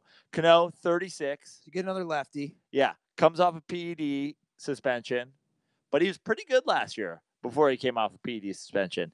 So there's already talk like, oh, he could be good for the next couple of years, and then the second back end of this 5 years that's remaining on his contract will be, a waste of money. To which I say, I don't give a single fuck. The Wilpons never spend money. So I don't give a, fuck it. I hope they go broke. Like, these guys never fucking spend. Yeah. Every team in baseball that contends has a fucking crazy budget. Look at the Dodgers last year. They, look at how many guys they fucking brought in that then didn't even end up fucking playing. Matt Kemp, they brought him back. The guy didn't even fucking play in the World Series. Like, you have to be deep. Cano, obviously in a perfect world, plays second base. If the first baseman that we're hoping to bring up doesn't work out, he could also play first base. I'm hopeful that he'll be good for the next 2 years. And if he's trash after that, who gives a fuck? Now, there's 2 things that sort of lead to whether or not this will be a good trade for the Mets. And that is, if the Mets ownership, who are total dickbags, are like, well, this was our move, mic drop, and they go to the season, well, then this was a waste of time and money. If they try to put pieces around, if they try to go out and get a catcher, and they try to go out and get one more reliever, if this, agent turned GM has somehow convinced the Wilpons to spend money, great. Yeah. I don't give a the Mets are playing New York. I don't give a fuck about them overpaying for the last 3 years of Robinson Cano. We're in the biggest market in the country. Pay for him. But just don't let this be your only deal. They're also talking about trading Syndergaard. Yeah, I saw that. Which I don't understand at all. If you make a move for Cano and you get a closer, assuming that you're going to be a contender and need a closer, then why are you getting rid of a fucking stud pitcher? Yeah. So I would like to see them keep Syndergaard. I'd like to see them make a move for multiple more pieces. And if they're going for it, go for it. Sure. And they didn't mortgage their entire farm system. Do I love what they gave up?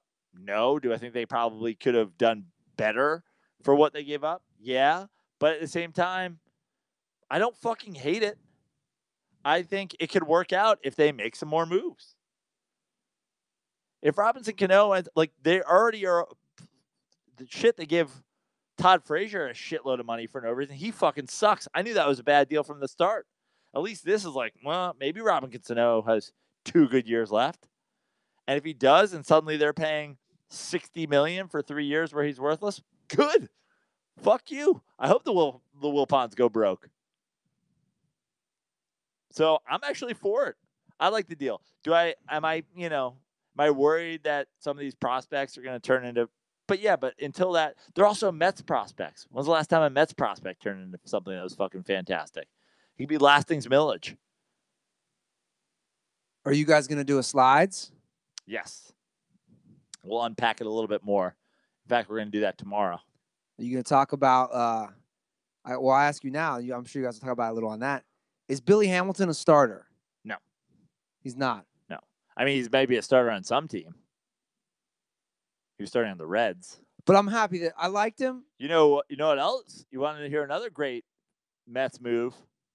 You know, they hired to be the bench coach. Yeah, boy. Riggleman. Oh, they did. I thought he should have been the fucking manager of the Reds. Yeah, I did too. Now he's on the bench for the Mets. Old Mickey Callaway right-hand man. What's the bench coach do? It's basically like what Zimmer did for the Yankees. It's like you're basically the other manager. You got shit on your shoes? What? Dog shit? This is just mud. Probably just mud. Got a muddy lawn. Could be shit. Who knows? Are you muddying up the fucking smut studio? It's the Smut Studio. There's no imperfections in this place anymore, Prano. You jizzed on this, and now it's hanging on your wall. Fact. I got a new what are they called? On my bed. New Duvet cover? down comforter. Okay. Notice it matches the wall. I'm saying I've done a pretty good job upgrading this place. Pretty good. I'm just saying. Things are happening, Prano. There's still blood and like dead body odor under this fucking area rug, right? Like this carpet still has that would be in unit milkshake. That would be unit 136, and also another unit, and also another unit, and also that's just since you've lived here. What percentage of these units do you think somebody's died in? Oh, not that many. There's 100 and I want to say there's 100 and I don't know 34 units here. This place has been open since about 1970. Easy a quarter of them. So we're saying 30 units. 50 years. I mean, you've had 2 people die this year. I mean, that's rare. I've been here 10 years. Yeah, but would you have known if some guy in the whole other wing died like 4 years ago? Before you're the sheriff? No. When guy on couch was living here? I would not know. That's a good Exactly. point. All right. Fair enough. Just so you guys know, there's 2 open units. I put this out on Twitter. There's 2 open units right next to me. 2 lovely. On either side of you? It's been this way since September. Yes, because we yell every fucking Sunday night about Mike McCarthy being a boob.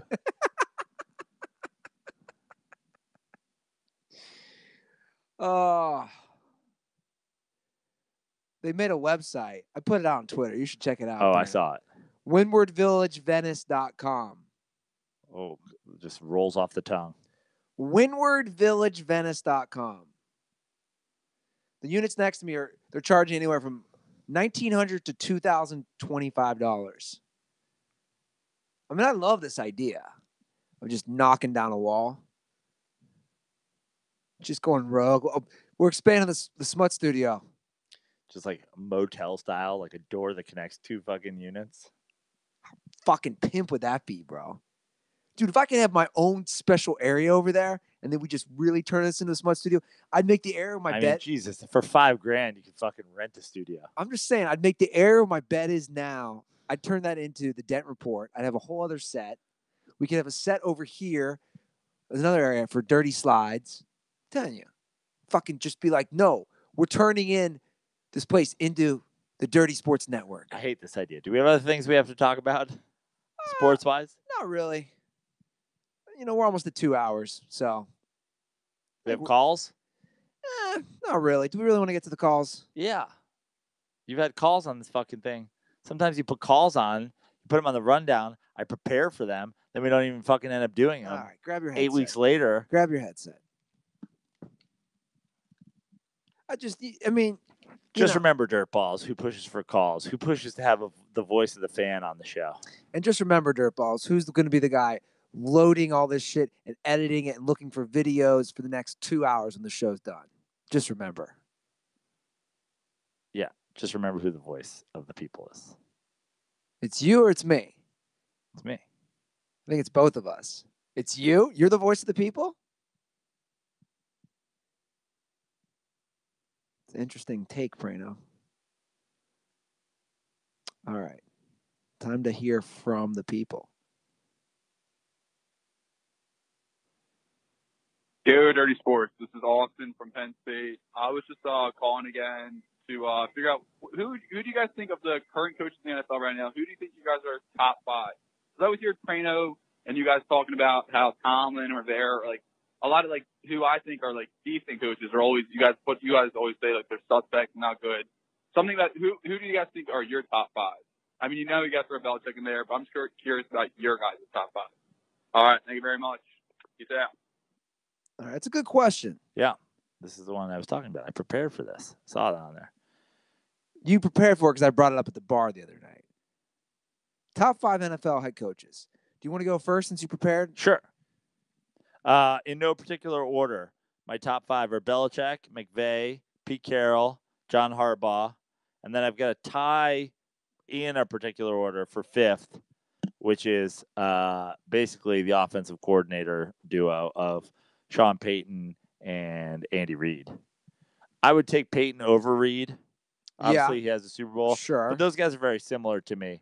I think that I want Sean Payton as a offensive coordinator for the job. Sean Payton's going to do what Sean Payton's going to do, regardless of his personnel and regardless of whatever. And sometimes it's going to work and sometimes it's not going to work. He doesn't really change it up very much. Andy Reid is a complete and utter fucking dickhead when it comes to time management and being like an actual head coach of an NFL team. So there's that. And then in my honorable mention, I'm going with Zimmer. Man, we're pretty much agreeing on all these. Top 5 for sure. Again, like Prano, no particular order. Belichick, McVay, Carroll. I like the Harbaugh. And I agree with you about Peyton and Andy Reid. I think Pete Carroll is underappreciated. Yeah. I'm looking right now. The guy hasn't had a losing season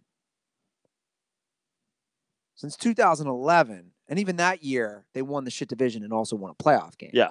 So, and the thing is, they're not going to have they could. They'd have to lose all the rest of their games. But they've not had a losing season. I think he does a lot with a little, and he knows how to change his team and mold his team. There's a lot of guys in the league, because this is such a league that turns over so fast. I think there's a lot of guys that are TBD.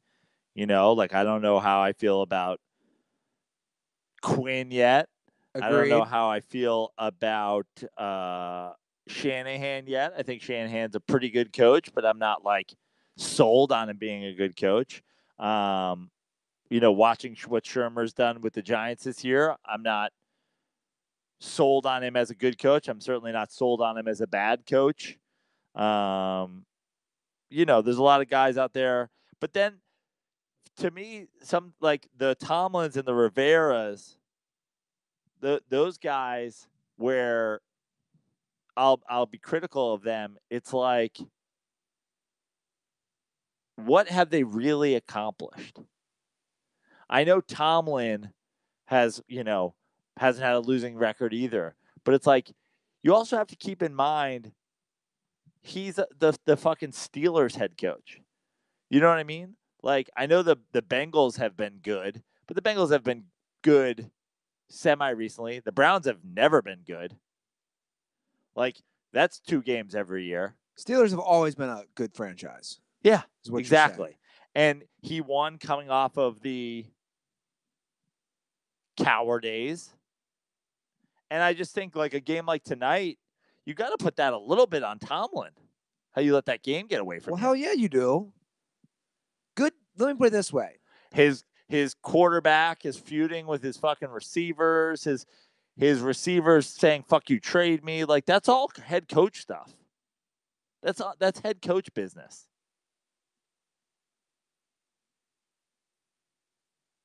Last year was actually, I'm looking at Tomlin's record. Last year was the most wins he's ever had regular season. And then they got bounced by the Jags. I mean, again, think about 1 or 2 less wins every year. Like that, the Browns being in that division, like it's not just the games you win against the Browns. Sometimes you just need a game to right the ship. Twice a year, you get the fucking Browns. Well, we can always do it with good good NBA and NFL players. I think we can do the same thing with coaches. Switch coaches. Right. If you put Pete Carroll on those Steelers teams, obviously we're not going to even mess with Belichick because he's the best. But agreed, right? If you put Pete Carroll on the last 10 years, like I think the Steelers have had significantly more talent than the Ravens. And hands down. And the Ravens are right there with them every fucking year. Hands down. And the Ravens have a Super Bowl more recently than the Steelers have a Super Bowl. No, I completely agree. Talent-wise, I don't even think it compares. I was just talking to somebody about that the other day. This is a fun fact for you. Okay? I was having the Eli Roethlisberger conversation. And of course, this new fucking thing that everybody likes to do, suddenly because Jerry Rice and all these guys are talking about record, goes, well, look at their records. Look at their records. I discovered this in having this conversation. Guess how many more wins Ben Roethlisberger has than Eli Manning? Like of games he started? Yeah, just games won as a quarterback. He's won 26 more games than Eli Manning. Guess how many wins Ben Roethlisberger has against the Cleveland Browns in his career? 25. He's 25-2-1 against the Cleveland Browns. He's owned the Bengals too. Owned them. But the Bengals have been decent. So your argument is he's 26. Have some context when you're just going like, well, he fucking won more games. He's won more games. For going back to last decade, the winner of the NFC East is the Eagles, the Cowboys, the Redskins, the Giants. Eagles, Cowboys, Redskins, Giants. Eagles, Cowboys, Redskins, Giants. Sometimes the division's really good, sometimes the division, but those teams fucking beat up. It's literally the difference. He's 25-2-1 against the fucking Cleveland Browns. He has 26 more wins than Eli Manning. Are you saying Eli would have that same record against the Browns? Am I saying you'd be 25-2-1? No. But if Ben Roethlisberger had 8 more wins than Eli Manning, it's a whole lot of a different discussion, isn't it? Let me ask you this, because they were talking about it during the game. Do you think if Phillip Rivers had been the Giants quarterback this whole time, they have those 2 Super Bowls or anything is different? I think that it would be very similar, but I don't think that they would have those 2 Super Bowls. Neither. I think they might have one. I think they might have one of those Super Bowls. I don't know. Do I think that they would have had a Super Bowl with those teams and Phillip Rivers and Tom Coughlin? Maybe. Do I think they have those specific 2 Super Bowls? Dude, we just did it a couple weeks ago where we said every once in a while Phillip Rivers has a moment. And the thing about those Super Bowl runs is it was both 4 games and it was both none of those moments. That's the thing about those Super Bowl runs. But Eli's first run, he had 6 touchdown passes. He wasn't in 4 games. Yeah. He was more of Russell Wilson. His first run is like, I told you, I was looking at Eli's first run and Russell Wilson's Super Bowl run are like spot on. It's actually kind of remarkable. Like if you look at their stats, they're pretty spot on. Yeah. Of guys are not going to turn the ball over. The thing about that first Super Bowl run is they played the 18-0 Patriots in the Super Bowl that had broken every single record that's ever been set. Sure. At the time. So that's the one thing about that run. But But that's why it actually is similar, because the Broncos had then broken all those Patriots offensive records. And both those games were dominated by defense. That's the only reason I'm saying that. I mean, let's just agree that different levels of dominated by defense, correct? I mean, that game, that Broncos Seahawks game was over fucking. I mean, there was a safety right away. Minutes. I get it, but I'm just saying. And then a pick six soon after that, and then that wasn't a fucking. We're gonna hold them to a couple points and then have a game down the stretch. The wheels came off that Broncos team. Well, of course they did. I'm just saying though, both those teams had come in with record-breaking offenses, and then both teams were suffocated. But I am bringing up Phillip Rivers to kind of bring it back to that. He actually has not made. Here's what's kind of crazy. I noticed this the other day. Phillip Rivers, playoffs 2006, 7, 8, 9.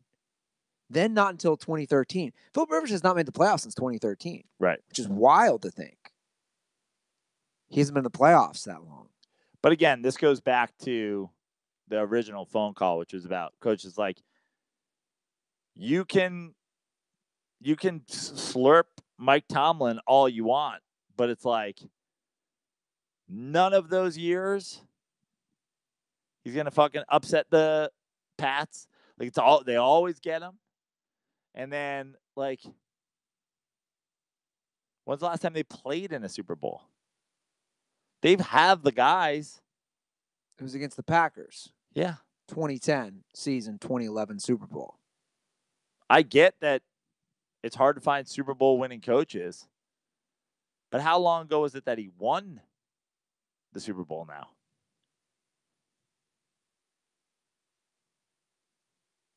...2008 season? It's less recent than Tom Coughlin, who they showed the fucking door. It's less recent than Mike McCarthy, who just got shown the door, who's obviously a boob. But Ron Rivera, you got to talk to Coughlin, by the way. We got to get Coughlin on the phone here, because thanks to DirtBall Chris Wolf, who was at this game today, the cut cam in Jacksonville. Let's be honest, who's a Jacksonville fan? Holy shit, though. Guys, I posted all this stuff on Twitter and Instagram. Dude, first of all, I don't even think Chris watched the game. It was a cut cam bonanza. He must have tweeted at us 12 or 13 pictures. No one was wearing Jags or Colts jerseys. Yeah. You're Jacksonville. So he's a Colts fan.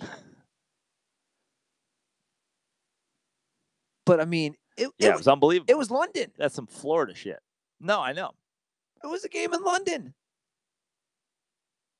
I love the cut cam. Yeah. I mean, if they're going to do that, just move them to London. Keep sending pics, guys. We'll keep posting them. Keep DMing or tweeting pics. #cutcam.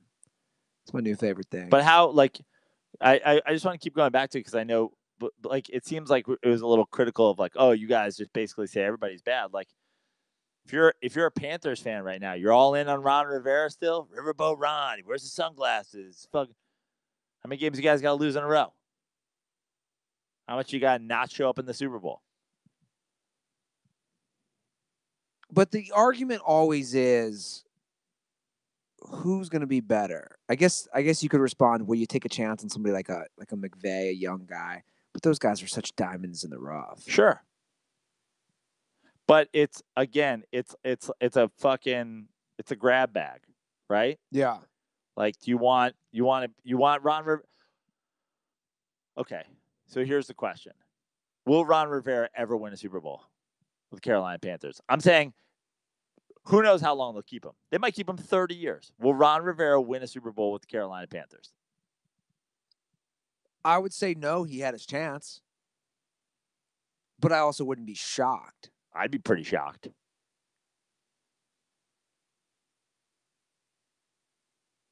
I mean, who won it with Denver? What was that guy's name? Gary Kubiak? Yeah. I mean, Kubiak won a Super Bowl. That's a shocking Super Bowl winning head coach.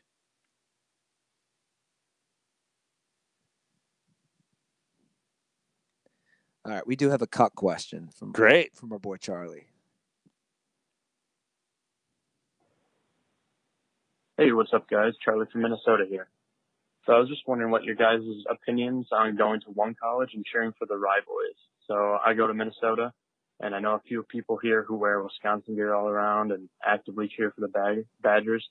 So I'm just wondering if you think this makes you a Cuck or not. I definitely think so, but I just wanted to hear your guys' opinions. Stay dirty. I mean, what are you doing? You go. What the fuck? Yeah, you go to Minnesota, which is in the Big Ten, but let's say you're from Madison or fucking Milwaukee or wherever. Well, first of all, let's unpack this on multiple levels. Can you imagine? How fucking hard is it to get into Wisconsin? It's a lot harder to get into Wisconsin than it is to get into Minnesota. Is anybody not going to Wisconsin who's like a lifelong Wisconsin fan, who's in state? And you get that in-state tuition. So you prefer Minnesota? You prefer to go to school at the University of Minnesota, but you're still going to cheer for Wisconsin? You're the ultimate cuck. Now,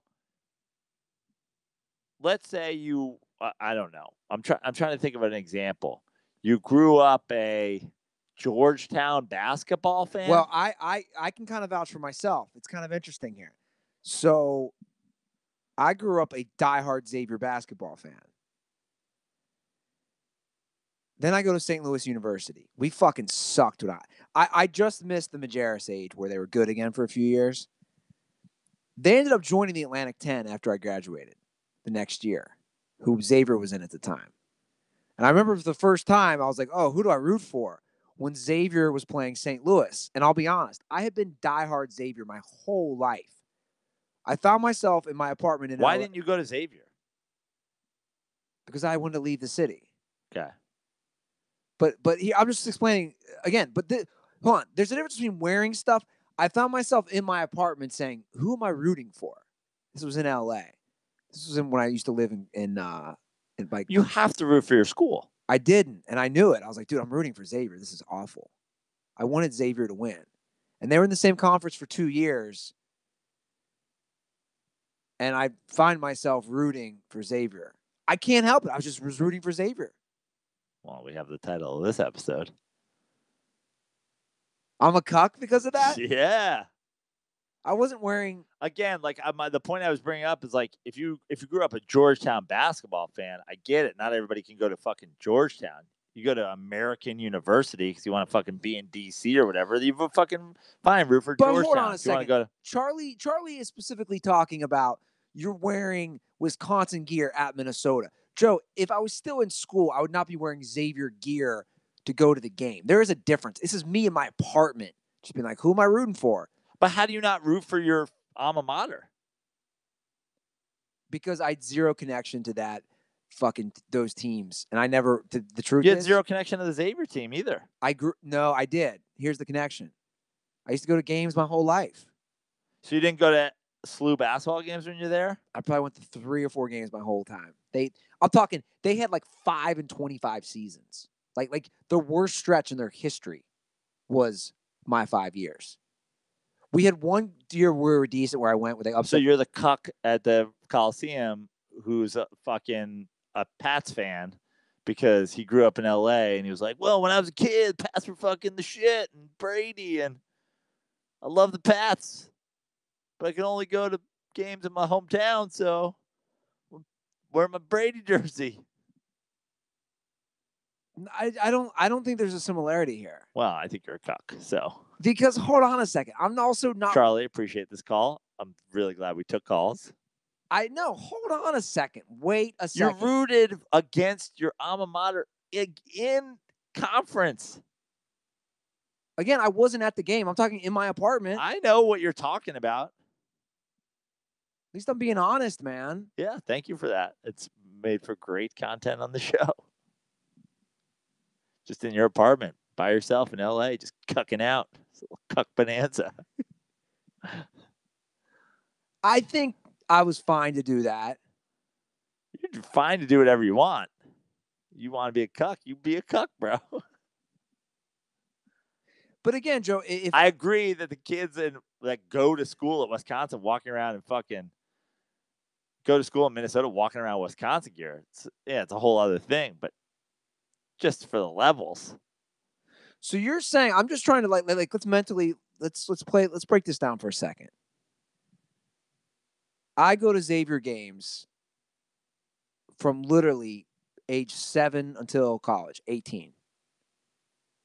I become a diehard Xavier fan. Then I go to St. Louis University. Well, you weren't so diehard. You're like, I gotta be a fucking Xavier guy.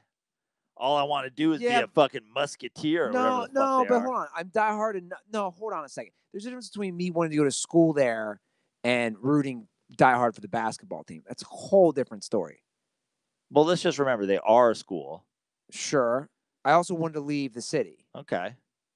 Did my dad make me apply there because it was alma mater? Did you get in? Of course. That's when you made your decision, man. They also didn't give me nearly the scholarship. That was a whole Walt. That's a whole other fucking thing. Walt was not happy about that. Why did you feel the sense of? I got a much bigger scholarship at St. Louis University, and 2 of my brothers went there. So it's not like I was going into like a completely different thing. So I went to SLU.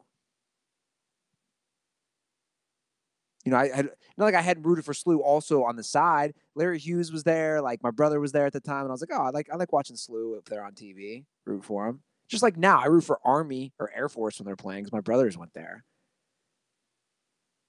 I mean, I think you're really, really, really trying to make me like this. I'm not even like I'm not. It's like I mean, it's obviously not on the same level. Like, but I grew up a Notre Dame fan. I rooted for Notre Dame. Like, I wore 25 when I played football for Rocket Ishmael. I fucking was a Notre Dame fan. Like, Joe Montana was my guy on the Niners because he went to Notre Dame.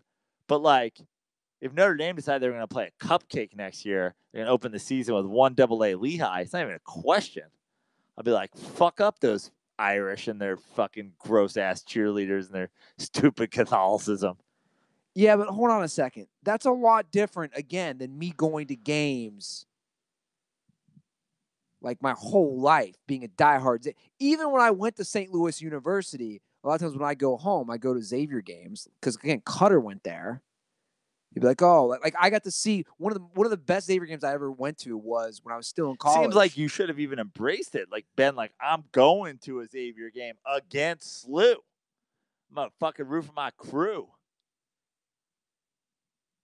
But they didn't play each other when I was in college. But I'm saying, for example, New Year's Eve, I got to see Kyle Korver go against David West in an epic Creighton Xavier game. I was an undergrad at SLU. Like, they both went off for like 30 points. It was a classic game, right? Right. I think it went into overtime. I'm there in the Xavier student section. Are you saying I'm a cuck? Like, I'm there. Even you were saying you were it was a Creighton. Yeah. Yeah. What does that have to do with SLU? Because my point is, I was still at SLU as an undergrad. Yeah. Are you saying like, oh, you can't go to that Xavier Creighton game? No, you go to whatever the fuck you want, man. I don't give a shit about that. You were saying you were rooting for them in a direct game against the school you went to. Yeah. I'm just admitting it. You're a traitor and a cuck. I'm not a traitor because that's my alma mater. Yeah. Now, if you're like, fucking SLU sucked when I went there, I fucking hated every minute of it. Fuck SLU. What's a Billiken? That'd be a whole different story. That's some sort of anti-SLU campaign. The basketball team did suck when I went there. Do you want me to look up the records? Jesus Christ. Now you're just saying that you're a fucking bandwagon fan. This is not getting better. This is getting worse. You didn't support them because they were bad? There was no on-campus arena when I was there. I mean, come on, Prano. This is not helping your cause. Damn it. I need my fellow SLU alumni to fucking hop in here. They were so bad. You want to hear the records? Actually, I'm going to look up the records when I was there. Oh, Soderberghs. They were so bad. Oh, Lorenzo Romar. Okay, these were the records. I guess they weren't as bad as I thought. They weren't that good. These were the records when I was there. 17-14, 15-16, 16-14, 19-13. And my last year, 9-21, bro. This is not helping your cause. Now you're just saying you didn't root for them because they were bad. I just didn't care. Yeah, they sucked.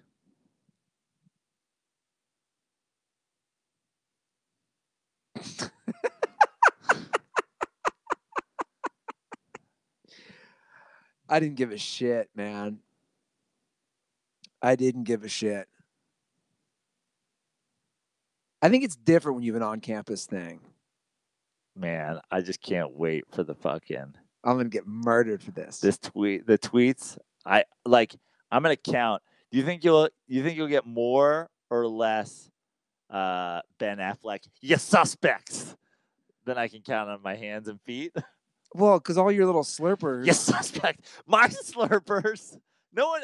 I didn't ask you to do this. Yeah, but they'll be like, "Oh, Brandon's so right. Ruther's a fucking cuck." I mean, you're definitely a traitor. That's not even. Call me a traitor. I'll take that. I just don't want to be called a cuck.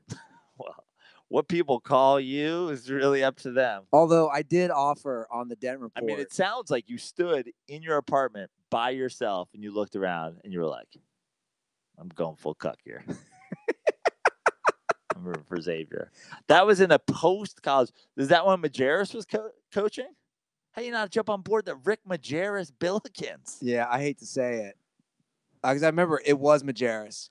Because I remember I was rooting for them. I didn't even fucking go there. I remember I texted Cutter. I guarantee I text Cutter, and he's like, "Who are you rooting for tonight?" Because Cutter and I, because Cutter went to Xavier, and that was always our shit. And I was like, I hate to say it, I think I'm rooting for Xavier. I hate to say it, Cutter, but I think I'm a cuck. I think Xavier just cucked me. Well, those are the calls. God damn it. That's why I don't play the calls. 310-359-8365. Damn, long show. Well, you guys, you've been here. We did it. 12:33 is officially Monday morning. Joe Prano, plug whatever you got to plug, and we'll wrap this up. I will be at the Improv in Tahoe next week, the 12th through the 16th, with Eddie Ift. So if you're one of the Reno Tahoe crew, if you're up there, come through. Hit me up in advance. Send me a message. There's usually a guest list at that club, so I'll get you on up there.